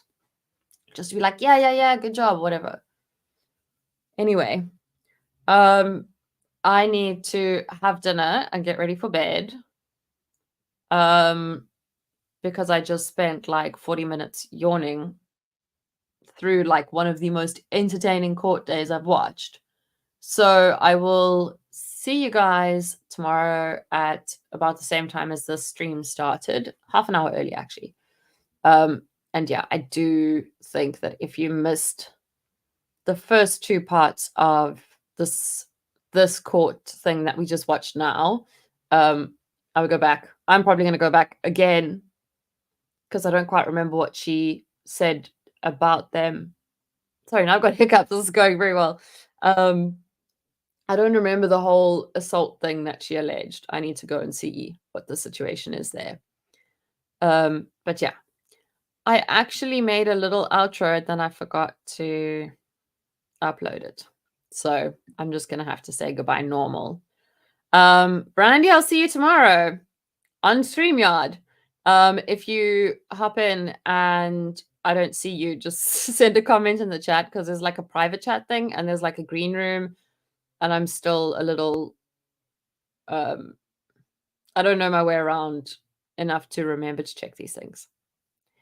All right. Have a good Saturday. Bye.